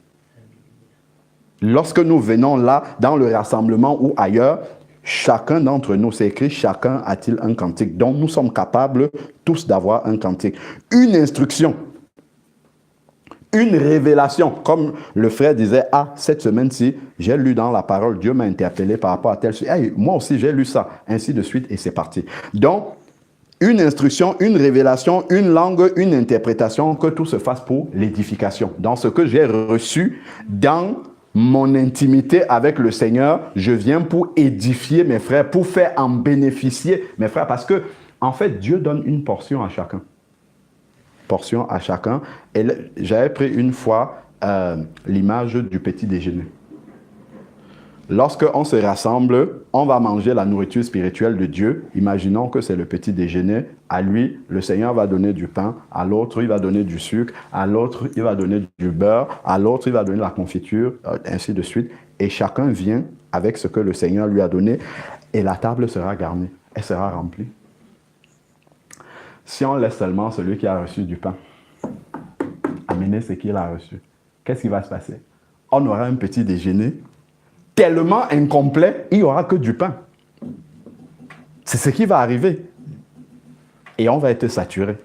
Pourtant, si chacun était allé dans la présence de Dieu et avait pris ce que le Seigneur, a disposé, la table serait garnie, on serait tellement, tellement nourri et de manière très variée sur la table, parce que l'Esprit de Dieu a des dons diversifiés dans l'Église et il ne faut pas le négliger. Il faut le prendre par la foi déjà.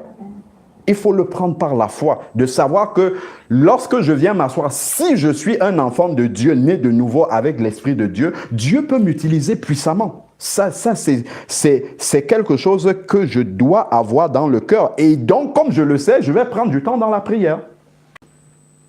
Je vais prendre du temps, Seigneur, là où je vais rencontrer mes frères et sœurs, utilise-moi pour pouvoir leur communiquer quelque chose. Ça peut être simplement par une prière que je vais faire. Il y a un mot que je vais dire dans ma prière qui va peut-être encourager la sœur qui est en train d'écouter, qui est venue décourager. Ça va être peut-être un témoignage qui va être donné. Ne négligeons pas ça. C'est important de savoir que nous ne sommes pas par hasard dans la réunion des enfants de Dieu. Si nous sommes là, en tant que membre du corps, chaque membre est indispensable dans le corps. S'il y a un seul membre qui dysfonctionne, tout le corps immédiatement va en ressentir les conséquences. Bon, je vais arriver là où je voulais arriver. Prenons Éphésiens. Ce que j'avais reçu dans le cœur pour nous, c'était par rapport aux vêtements. Ce n'est pas le vêtement physique. C'est par rapport aux vêtements. Éphésiens chapitre 4.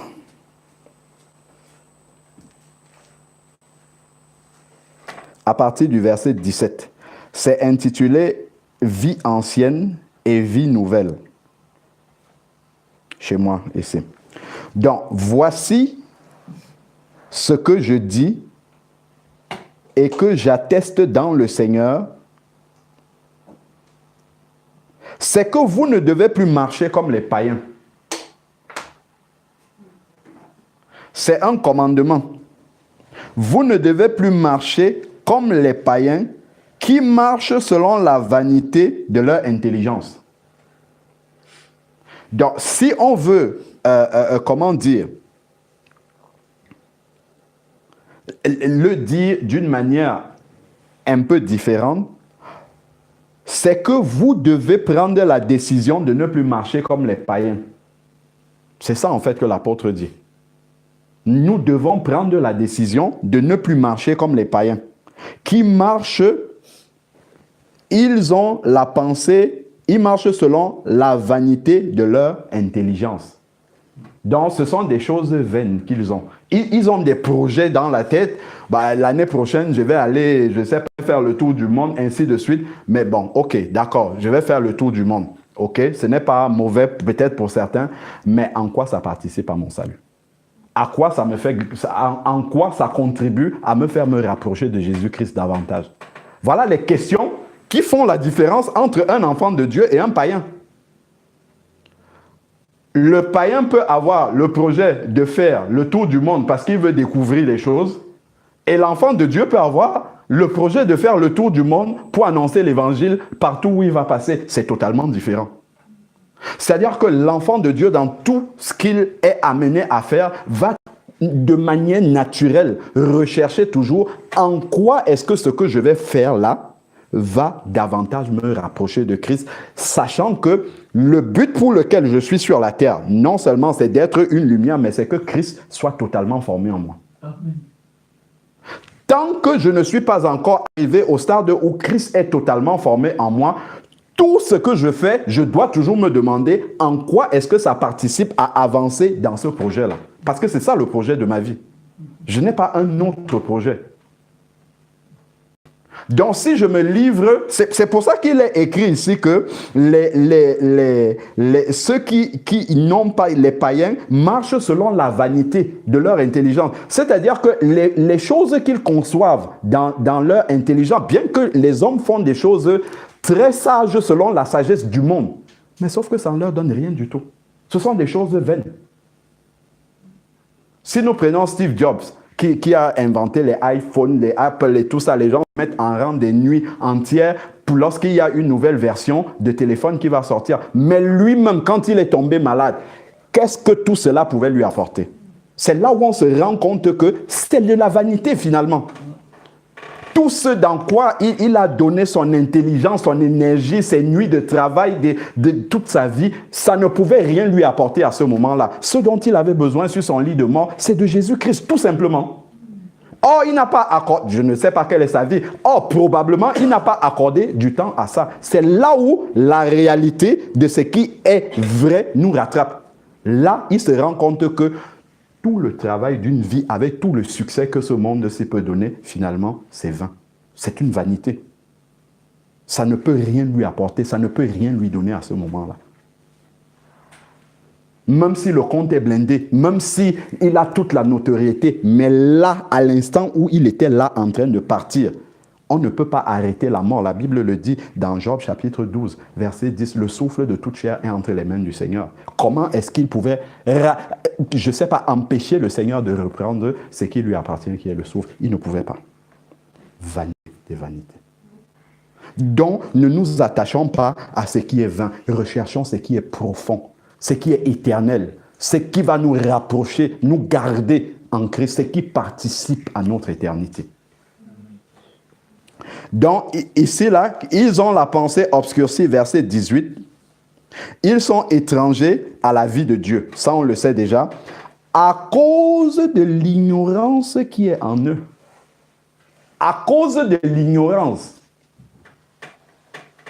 Quand Dieu vient dans notre vie, tout à l'heure, le frère parlait, il y a eu comme un voile qui s'est déchiré et le voile continue. Hein, plus nous entrons dans la parole de Dieu, les voiles continuent à sauter. Ça saute. Le Seigneur nous ouvre les yeux, il nous montre notre état et on a de plus en plus envie de pouvoir avancer pour que Christ soit totalement manifesté. Mais le païen, justement, il est ignorant parce que couvert de tant de couches de voile devant lui.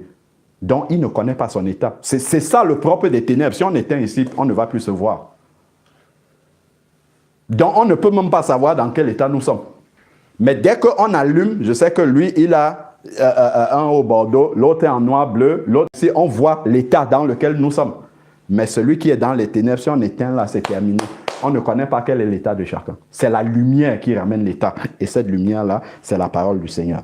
Donc ensuite, maintenant, et l'endurcissement de leur cœur. Les païens ont le cœur endurci, c'est-à-dire rebelle. Et il nous dit de ne pas marcher comme eux. Je ne sais pas si on voit. Là, il ne parle pas de... Il dit ce qui caractérise les païens. Et il nous demande de prendre la décision de ne pas marcher comme eux. Les païens ont le cœur endurci. Donc là, en fait, l'apôtre est en train de nous dire de ne pas avoir le cœur endurci. Lorsque le Seigneur nous montre quelque chose qu'on doit mettre en ordre dans notre vie, il faut le faire. Si c'est difficile, il faut crier à Dieu. si Dieu nous voit lutter, c'est écrit dans Hébreu, vous n'avez pas encore lutté avec jusqu'au sang, hein, c'est ça. Si le Seigneur nous voit sincères, en train de lutter comme ça contre des choses qui veulent encore nous donner les œuvres de la chair, ainsi de suite, le Seigneur va nous dépouiller de ça.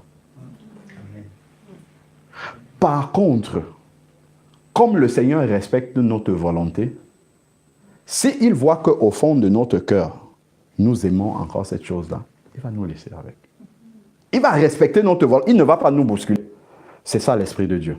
Il va dire, là dans le cœur, là, il y a encore l'hypocrisie. Là dans le cœur, là, il y a encore la convoitise par rapport à telle chose. Enlève ça. Et puis il attend. Si tu veux vraiment l'enlever, le Seigneur est le premier à venir débarrasser ça. Mais si tu dis, tu confesses de tes lèvres que tu veux enlever alors que le cœur n'est pas encore décidé à se séparer de ça, ça va rester encore. Frère, comme vous me voyez là, je lutte avec telle chose, mais la vérité dans le cœur, c'est que, Seigneur, allons-y doucement, doucement. Je ne suis pas encore prêt. Alors que la réalité, c'est que tu as l'Esprit de Dieu. Il peut te dépouiller de tout ce que tu lui laisses enlever. Il va enlever complètement.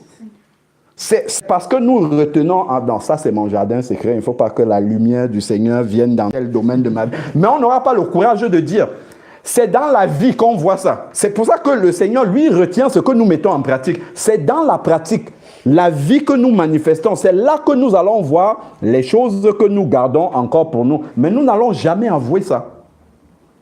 Ça ne va pas sortir de notre bouche à cause de la crainte de Dieu. Mais on va seulement voir dans la pratique que dans tel domaine, je suis encore attaché à ça. Je ne veux pas encore laisser Dieu intervenir, amener sa lumière. C'est un peu comme on ouvre la porte au Seigneur de notre maison, entre, Seigneur, le salon c'est bon, peut-être la chambre là-bas, les toilettes, mais il y a le débarras là-bas.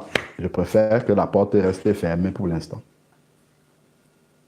Parce qu'on ne veut pas que le Seigneur entre là-bas et qu'il mette de l'ordre et que Christ soit totalement manifesté. Laissons le Seigneur venir dans l'ordre qu'il aura décidé. Comme on a dit, il commence intérieurement. Commencez à nettoyer, détacher les convoitises qui sont dans le cœur, nous débarrasser de ces choses-là. Et ensuite, tout le reste de l'œuvre du Seigneur suivra naturellement à l'extérieur. Donc ensuite, maintenant, l'endurcissement du cœur, on a parlé, verset 19. Ils ont perdu tout sens moral. Il ne faut pas que ça soit notre cas. Ils se sont livrés aux règlements pour commencer toute espèce d'impureté jointe à la cupidité. Tout ce qui est cupidité, argent, impureté, tout ça, ça a été crucifié à la croix. Nous devons laisser ça de côté parce que ça, ce ne sont pas les œuvres de l'esprit. Mais vous, voilà. Ce n'est pas ainsi que vous avez appris à connaître Christ. Ce n'est pas de cette manière-là. C'est-à-dire, ce n'est pas en manifestant ces œuvres des ténèbres-là, ce n'est pas de cette manière-là que Christ est. Parce que Christ est lumière. Parce que Christ, c'est la vie. Ce sont les œuvres de l'esprit. Ce n'est pas comme cela, comme les païens vivent là. Tout ça là, si nous voyons ça dans notre vie, ça veut dire que Christ a encore du mal à émerger, à se faire voir à l'intérieur de nous. Nous le bloquons encore par beaucoup de chair. On empêche que Christ puisse s'exprimer au travers de nous, puisse sortir, puisse se rendre visible. C'est la chair qui empêche Christ de se manifester à l'intérieur de nous. Donc ensuite, maintenant, il dit, si du moins vous avez entendu parler de lui, donc nous devons entendre parler de Christ. Pour que nous manifestons les œuvres de Christ, il faut avoir entendu parler de lui. Et comment est-ce que nous entendons parler de lui? C'est dans sa parole. C'est d'entrer dans sa parole, de méditer ce que Christ a fait et de prendre cela par la foi pour commencer à voir ça s'accomplir dans nos vies. C'est le travail que nous avons à faire. Et si vous avez été instruits en lui, après, il y a des enseignements qui viennent fortifier, des enseignements des frères, ainsi de suite, qui viennent fortifier ce que nous avons fait, consolider ce que nous avons déjà reçu dans l'intimité avec le Seigneur. Donc, vous avez été instruits en lui conformément à la vérité qui est en Jésus-Christ. Quelle est donc la vérité qui est en Jésus-Christ? Il nous explique ici, c'est-à-dire vous dépouillez. Vous dépouillez à cause de votre conduite passée. Je vais d'abord lire jusqu'au bout. Vous dépouillez à cause de votre vie passée, de la vieille nature qui se corrompt par les convoitises trompeuses. Être renouvelé. Donc, arrêtons-nous déjà à ce niveau-là. Je vais relire. C'est quoi la vérité qui est en Christ? C'est-à-dire à vous dépouiller à cause de votre conduite passée, de la vieille nature qui se corrompt par les convoitises trompeuses. En fait, la nature dont on parle est comme un vêtement.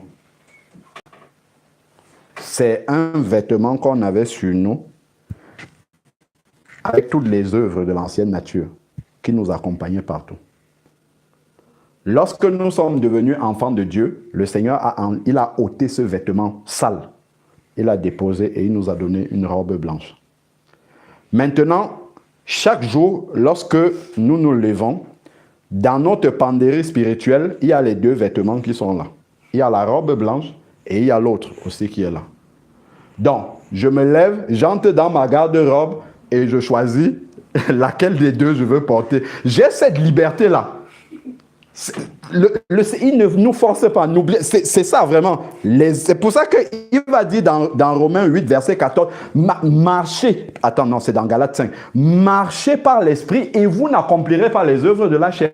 C'est-à-dire que quand je me lève le matin, j'ai décidé aujourd'hui et pour la suite de marcher par l'esprit. Donc je prends la robe blanche, je la mets sur moi et je marche avec et les œuvres de l'esprit me suivent.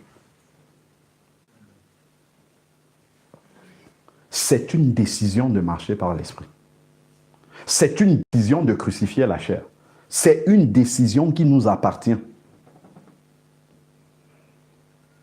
Dieu veut notre volonté pour pouvoir faire cela. Donc la vieille nature, bien qu'elle ait été enterrée, est prête à ressusciter à tout moment, si on la laisse ressusciter. La vieille nature, elle est là. Et nous devons la garder dans la mort par la foi déjà. Ça commence d'abord par là. Souvent, on entend, dans notre famille, on est comme ça, on est colérique. Dans notre famille, les femmes ne se marient pas. Dans notre famille, quelle famille? On parle de quelle famille? C'est de quelle famille qu'on parle? Ce que Jésus a dit à Nicodème, il lui a dit que ce qui est chair, ce qui est esprit. Quand on est né de nouveau, le Seigneur nous a coupés de notre famille charnelle. En ce qui concerne les liens génétiques et tout, il nous a coupés. Et il nous a greffés à sa famille qui est l'Église. C'est pour ça qu'on parle de né de Dieu. C'est-à-dire que nous avons eu une nouvelle naissance. Regardons quand un bébé naît, il ne naît pas avec des gènes qui viennent d'ailleurs. Il n'a pas un passé, il n'y a rien. Le bébé, il est neuf, il est nouveau. Si quelqu'un est en Christ, il est une nouvelle créature. Les choses anciennes sont passées. Et voilà, toutes choses sont devenues nouvelles. D'où vient-il que dans ma famille, il y a ceci qui se passe? Sauf si tu dis que c'est la famille en Christ, c'est d'eux que ça vient. Mais non. Donc, quand je commence déjà par confesser ces choses-là, qu'est-ce qui va s'accomplir dans ma vie? Mais c'est ça, quand je vais arriver, je ne sais pas moi, peu importe ce que les gens ont tout le monde meurt de cancer dans ma famille. Dès que je vais avoir le cancer, voilà, c'est encore venu. Mais non, je suis un enfant de Dieu. La Bible me dit que ma vie est écrite dans Jean chapitre 10, verset 27. Mes brebis entendent ma voix, verset 28, et elles me suivent. Elles sont dans ma main et elles ne périront jamais. C'est ça que je dois croire. C'est-à-dire que le Seigneur, il m'a enlevé de ma famille charnelle, physique, avec tous les liens des ancêtres, des grands-pères. Il a coupé cela et il m'a greffé dans une nouvelle famille. Donc, ce sont les choses d'en haut qui descendent et qui s'accomplissent dans ma vie. Il faut que j'accepte déjà ça par la foi pour que ça se manifeste. Donc, si j'accepte déjà un mensonge du diable dans ma vie, voilà comment je vais commencer à rentrer. En fait, le diable, il sème un mensonge dans mon esprit. Si j'accepte ça, ça entre et ça produit quoi? La foi dans le mensonge. C'est ce que ça va faire. Hein? Ça va produire la foi dans le mensonge. Donc, quand je vais commencer à voir, et le diable va venir, lui, il arrose la semence aussi. Hein? Il a une semence qu'il arrose. Donc, quand il va amener ça, je vais commencer à voir certaines choses se manifester dans ma vie. Je vais dire, ah tiens, voilà, c'est vrai. Donc, c'est la vérité. Et voilà comment j'entre dans l'incrédulité. Quand je vais lire les versets bibliques, ah, tu es une nouvelle créature, mais il y a encore ceci. Tu es une nouvelle créature, mais je vois encore ça. Et c'est comme ça qu'on est dans l'incrédulité. Et le diable nous maintient dans la défaite. Il nous fait porter ce vêtement sale de l'ancienne nature tous les jours de la vie, alors que nous avons reçu l'autorité de dire, moi, je prends la robe blanche tous les jours de ma vie. Et pour garder cette robe blanche à longueur de journée, nous avons impérativement besoin de rester connectés au Seigneur en permanence. Je dois toujours avoir, en tant qu'enfant de Dieu, la pensée renouvelée. Parce que ce n'est pas la pensée, en fait, que le diable vous fait changer de robe.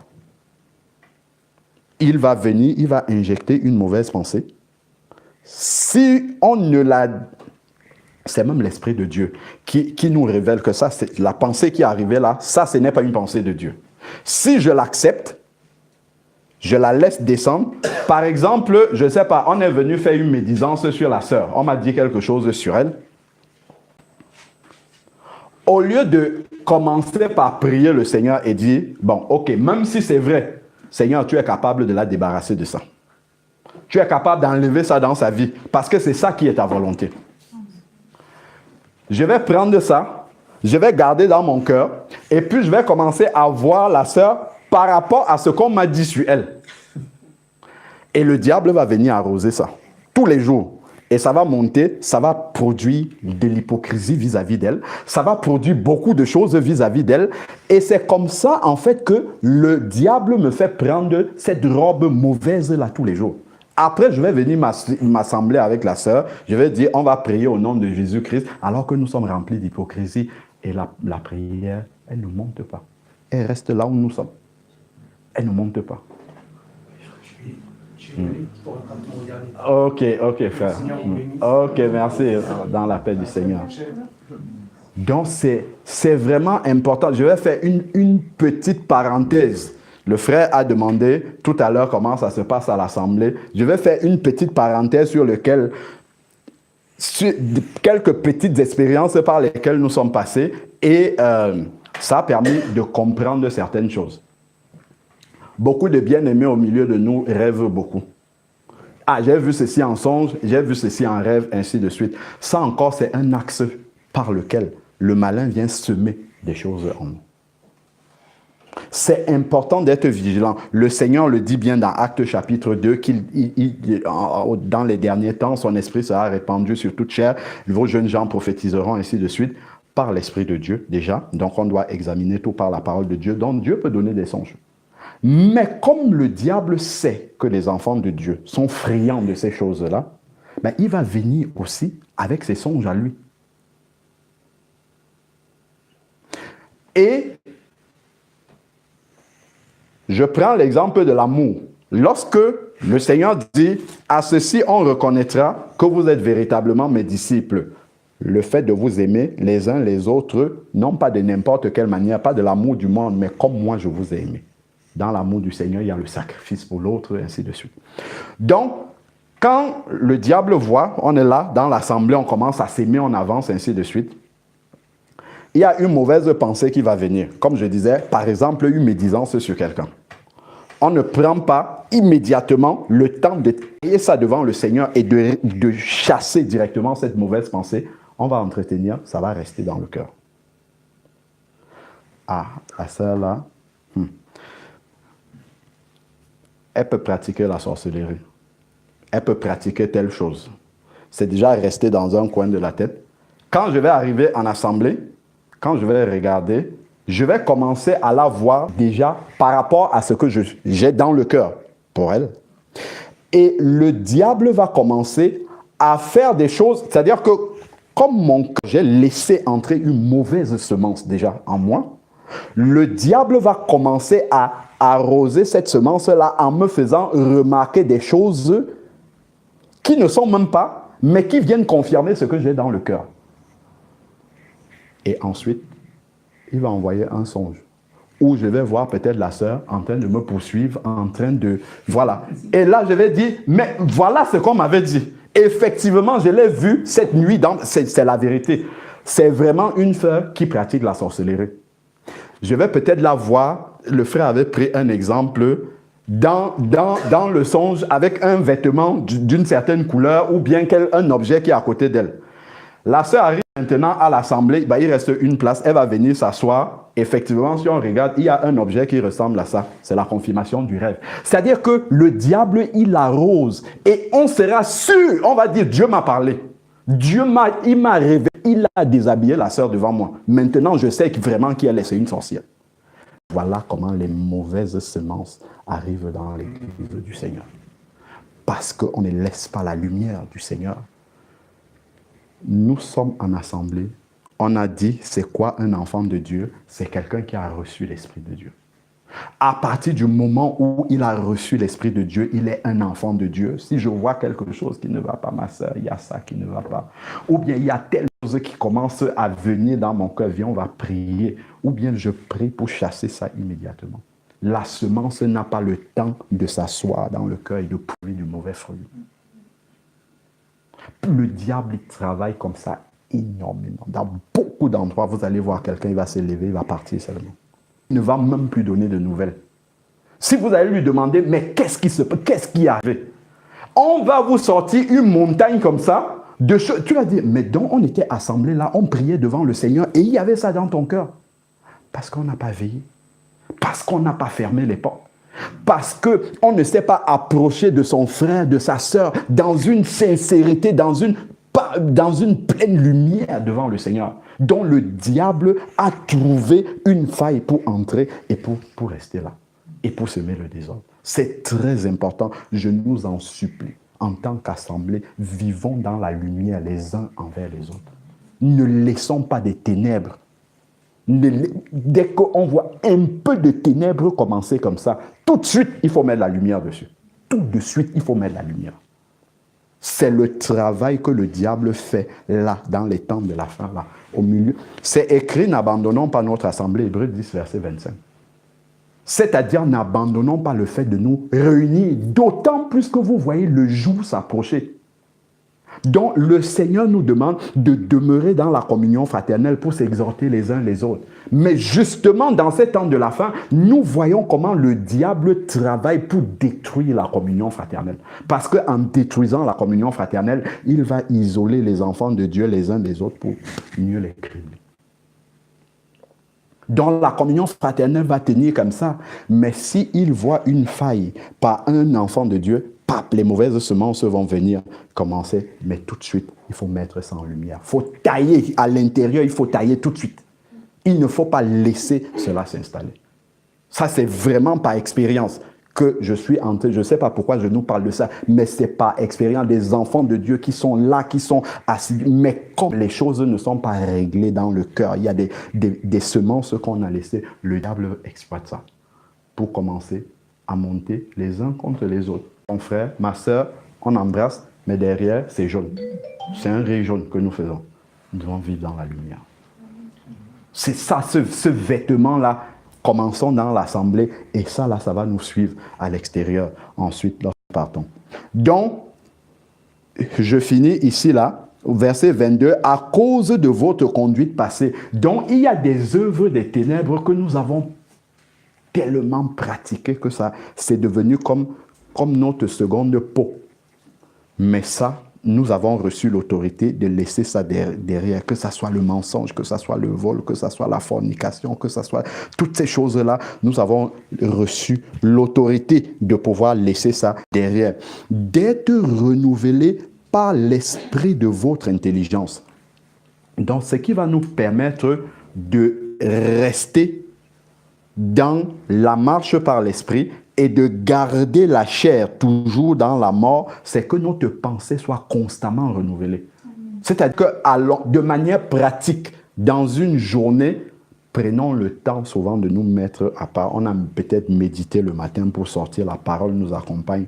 Si on a la possibilité encore dans la journée d'écouter la parole ou de méditer, de dire gloire au Seigneur, prenons un temps partout où nous sommes, coupons-nous, soit physiquement, soit même spirituellement en restant là, pour demeurer dans la prière toujours, à l'intérieur de nous. Parce que quand la Bible dit que le diable rôde comme un lion rugissant, cherchant qu'il va dévorer, c'est une réalité.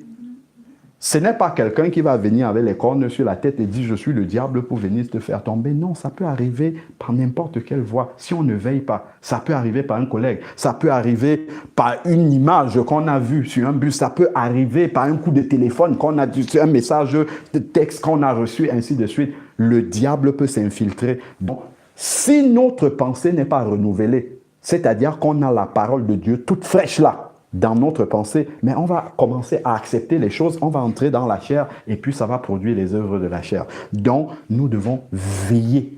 Veiller à ce que les portes restent toujours fermées. Ne dis pas, mes portes sont déjà fermées. Et non, le diable, lui, il vient toujours à chaque fois regarder si les portes sont toujours fermées. Il part. Il revient encore, est-ce que c'est toujours fermé? Jusqu'à ce qu'il trouve une petite fenêtre, il écarte et puis il entre et il commence à semer. Donc, nous devons rester constamment en veille. Il cherche à nous faire tomber, sachant que nous sommes dans les derniers temps. Il sait qu'il lui reste peu de temps.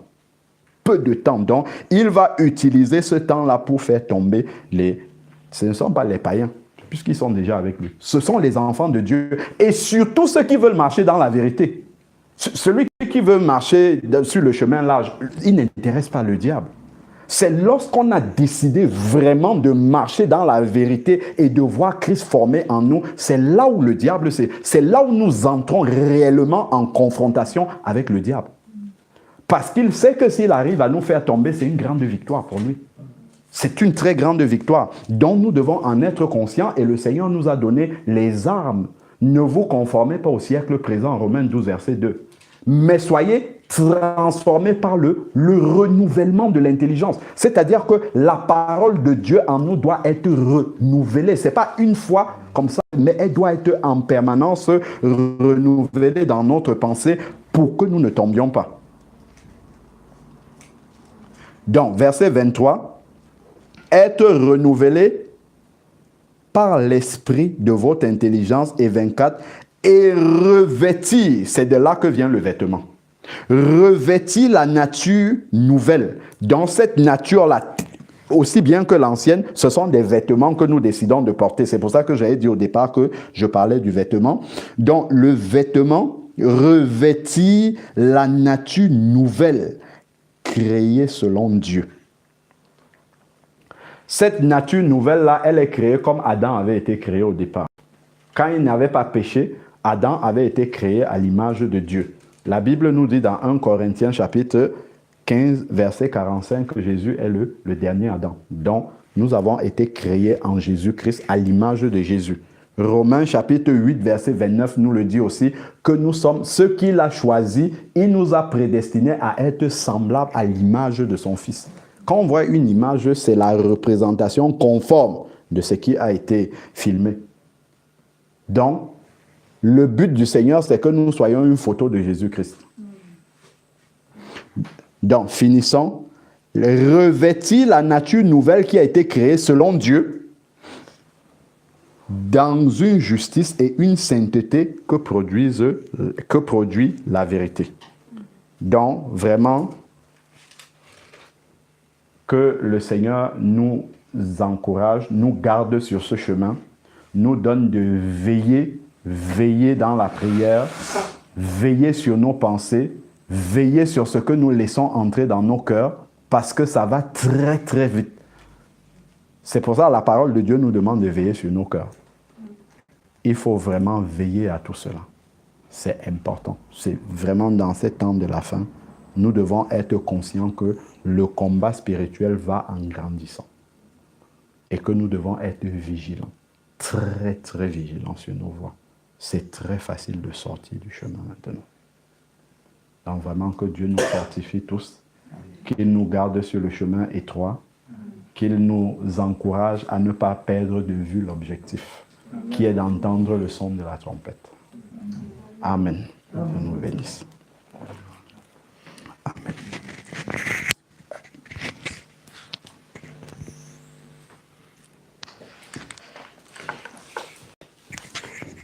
Amen.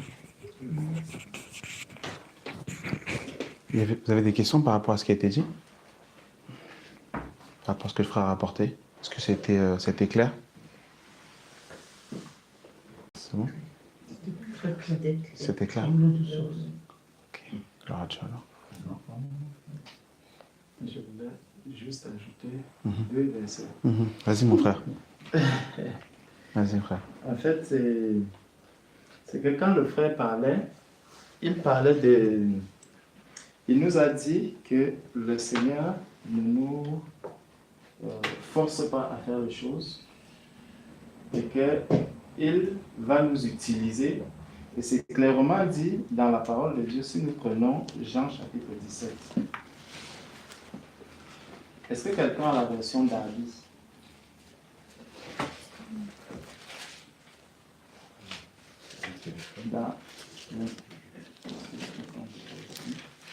Dans Jean chapitre 17,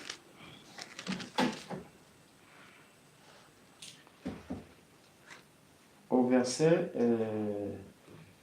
verset 12, du verset 12 au verset 13, le Seigneur dit, j'ai encore, Jean chapitre 16, pardon, Jean 16. Jean 16, combien? 12 à 13. Le Seigneur dit, j'ai encore beaucoup de choses à vous dire, mais vous ne pouvez pas les porter maintenant. Quand le Consolateur sera venu, l'Esprit de vérité, il vous conduira dans toute la vérité. Et lorsque le frère était en train de parler de cela, c'est justement ce verset qui m'est venu en tête avec une image, l'image de la voiture. En fait, lorsque vous conduisez la voiture, vous êtes le conducteur. La voiture ne peut pas se déplacer sans vous. Et pour que ce véhicule se déplace, vous devez faire quelque chose. Je ne sais pas si on se comprend. Ça veut dire que les deux sont ensemble et les deux doivent aller ensemble. L'un ne peut pas aller sans l'autre. Est-ce que vous voyez? Aujourd'hui, même si on crée des véhicules avec télécommande, il y a toujours l'action humaine. Donc, lorsque j'entre dans le véhicule, si le véhicule est en bon état, moi aussi, je viens m'installer. Là, je vais démarrer le véhicule. Une chose est sûre, le Saint-Esprit sera toujours en bon état. C'est pour ça que nous n'allons pas prendre le cas où le conducteur est malade. Parce que le conducteur, qui est le Saint-Esprit, le Seigneur dit, il vous conduira dans toute la vérité. Donc, c'est vraiment lui le conducteur. Et c'est pour ça que dans Matthieu 23 au verset 10, dans la version d'Arby, frère, si tu peux nous lire un peu ce verset. Matthieu 23. Au verset 10. Ne soyez pas non plus appelés conducteurs, car un seul est votre conducteur, le Christ. Amen. Donc, nous voyons que c'est Christ qui va nous conduire. Ici, il a dit, le Saint-Esprit vous conduira. Donc, c'est Christ lui-même qui est le conducteur. Et souvent, quand on comprend mal ce verset, on peut dire, ah, dans une assemblée, il ne peut pas avoir de conducteur. Non, c'est par rapport à le Saint-Esprit, c'est Jésus-Christ seul qui nous baptise du Saint-Esprit. Et c'est lui-même qui vient habiter avec nous et il continue donc à collaborer avec nous pour que nous puissions avancer. Ça veut dire que si le véhicule, je regarde sur mon véhicule, je vois une roue qui est trouée. Si je démarre ce véhicule, je ne pourrai pas aller loin. Et ça, c'est notre vie. Ça veut dire que si moi-même déjà, je ne suis pas disposé à aller loin avec le Seigneur, je peux avoir Jésus-Christ plein en moi, je n'irai pas quelque part. Et ça il y aura une différence. Mon frère peut avoir même une vieille voiture. Moi, j'ai une voiture neuve. Si ma roue est trouée, lui, il a sa vieille voiture qui est en bon état. Il démarre sa voiture et il s'en va. Vous voyez un peu, c'est la même chose avec les enfants de Dieu. Quelqu'un est né de nouveau depuis 20 ans. Il va te dire, je suis enfant de Dieu. Quelqu'un d'autre va te dire, j'ai 3 ans dans le Seigneur. Mais tu le vois, il avance, il avance. Quelqu'un qui a 20 ans dans le Seigneur, parce qu'il a des roues trouées, il y a le péché, il y a ceci, il y a les fardeaux, des choses de la terre dont il ne veut pas se débarrasser. Et vous le voyez, il avance timidement. Il va vous donner simplement, j'ai 20 ans dans le Seigneur. Mais non, ce n'est pas ça le plus important. Même si tu as 20 ans dans le Seigneur, si ta voiture n'est pas en bon état, tu ne pourras pas aller loin. Le Saint-Esprit ne va pas te conduire dans toute la vérité. Vous allez rester sur une vérité, le Seigneur te dira que non, arrange la roue. Sors de l'adultère, sors de la fornication, sors de telle chose, et vous restez là. Je suis chauffeur, conducteur, j'ai ma voiture, les roues sont trouées, je me mets à côté, je regarde la voiture me regarde. Non. Il faut arranger la voiture. Dès que tu arranges la voiture, tu démarres et là, vous avancez. Donc, ce n'est que ce point que je voulais encore réveiller en nous pour comprendre que le Seigneur a vraiment besoin de nous pour que nous puissions avancer ensemble. Amen. Amen. Donc, que le Seigneur vous bénisse. Amen. Gloire à Dieu. Amen, amen. Que Dieu soit béni pour ce qu'on a reçu ce soir. Merci encore de vous être déplacé, d'être venu. Lydie, tu peux prier par rapport à tout ce qui a été dit pour que le Seigneur nous révèle encore par son esprit, afin qu'on puisse mettre en pratique.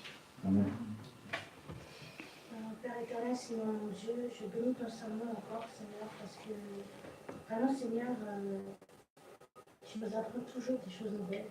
Même si on a déjà lu ces passages, Seigneur, tu nous révèles encore, Seigneur, encore des choses, Seigneur, parce que ta parole, elle est inépuisable, elle se renouvelle constamment. Amen. Et elle est vraiment vivante, Seigneur. Et je bénis ton Saint-Nom parce que personnellement, j'ai été vraiment fortifiée, édifiée, Seigneur. J'ai été éclairée sur beaucoup de points.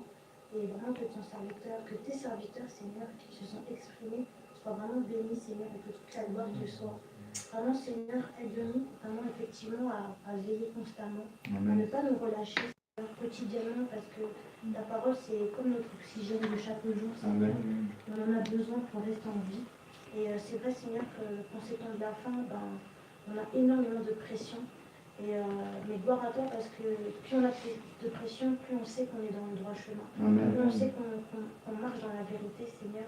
Vraiment, Seigneur, aide-nous. Accorde-nous le discernement dont nous avons besoin, la sagesse, Seieur. Renouvelle notre intelligence, Seigneur, au quotidien. C'est vrai, Seigneur, chaque jour, aide-nous à faire le bon choix afin de pouvoir nous revêtir du bon vêtement, Seigneur. Garder ce vêtement, garder nos robes blanches, Seigneur. Et merci, Seigneur, parce que tu as déjà tout accompli, Seigneur. Nous savons déjà, Seigneur, que nous sommes plus que vainqueurs. Et c'est vrai, Seigneur, moi j'étais particulièrement bénie, Seigneur, en entendant ces paroles d'avoir l'oreille, Seigneur, exercée à entendre le son de la trompette qui est spirituelle, Seigneur. Merci, Seigneur, vraiment d'ouvrir encore notre intelligence. Merci, Seigneur, de permettre que nous puissions garder, Seigneur, cette semence en nous, afin qu'elle puisse grandir. Continue de l'arroser dans chaque cœur, Seigneur. Et merci encore pour ton infinie patience. Car c'est vrai, Seigneur, tu es lent à la colère. Tu es miséricordieux, Seigneur. Tu es fidèle, Seigneur. Et vraiment, nous t'adorons, nous t'aimons vraiment parce que tu nous aimes. Tu nous as d'abord aimés, Seigneur. Merci encore pour ton sacrifice à la croix. Merci encore parce que tu as tout accompli, Seigneur, mon Dieu, mon roi. Vraiment, sois loué encore, Seigneur. Béni soit ton Saint-Nom, Seigneur Jésus-Christ de Nazareth. Amen. Amen. Gloire à toi, Seigneur.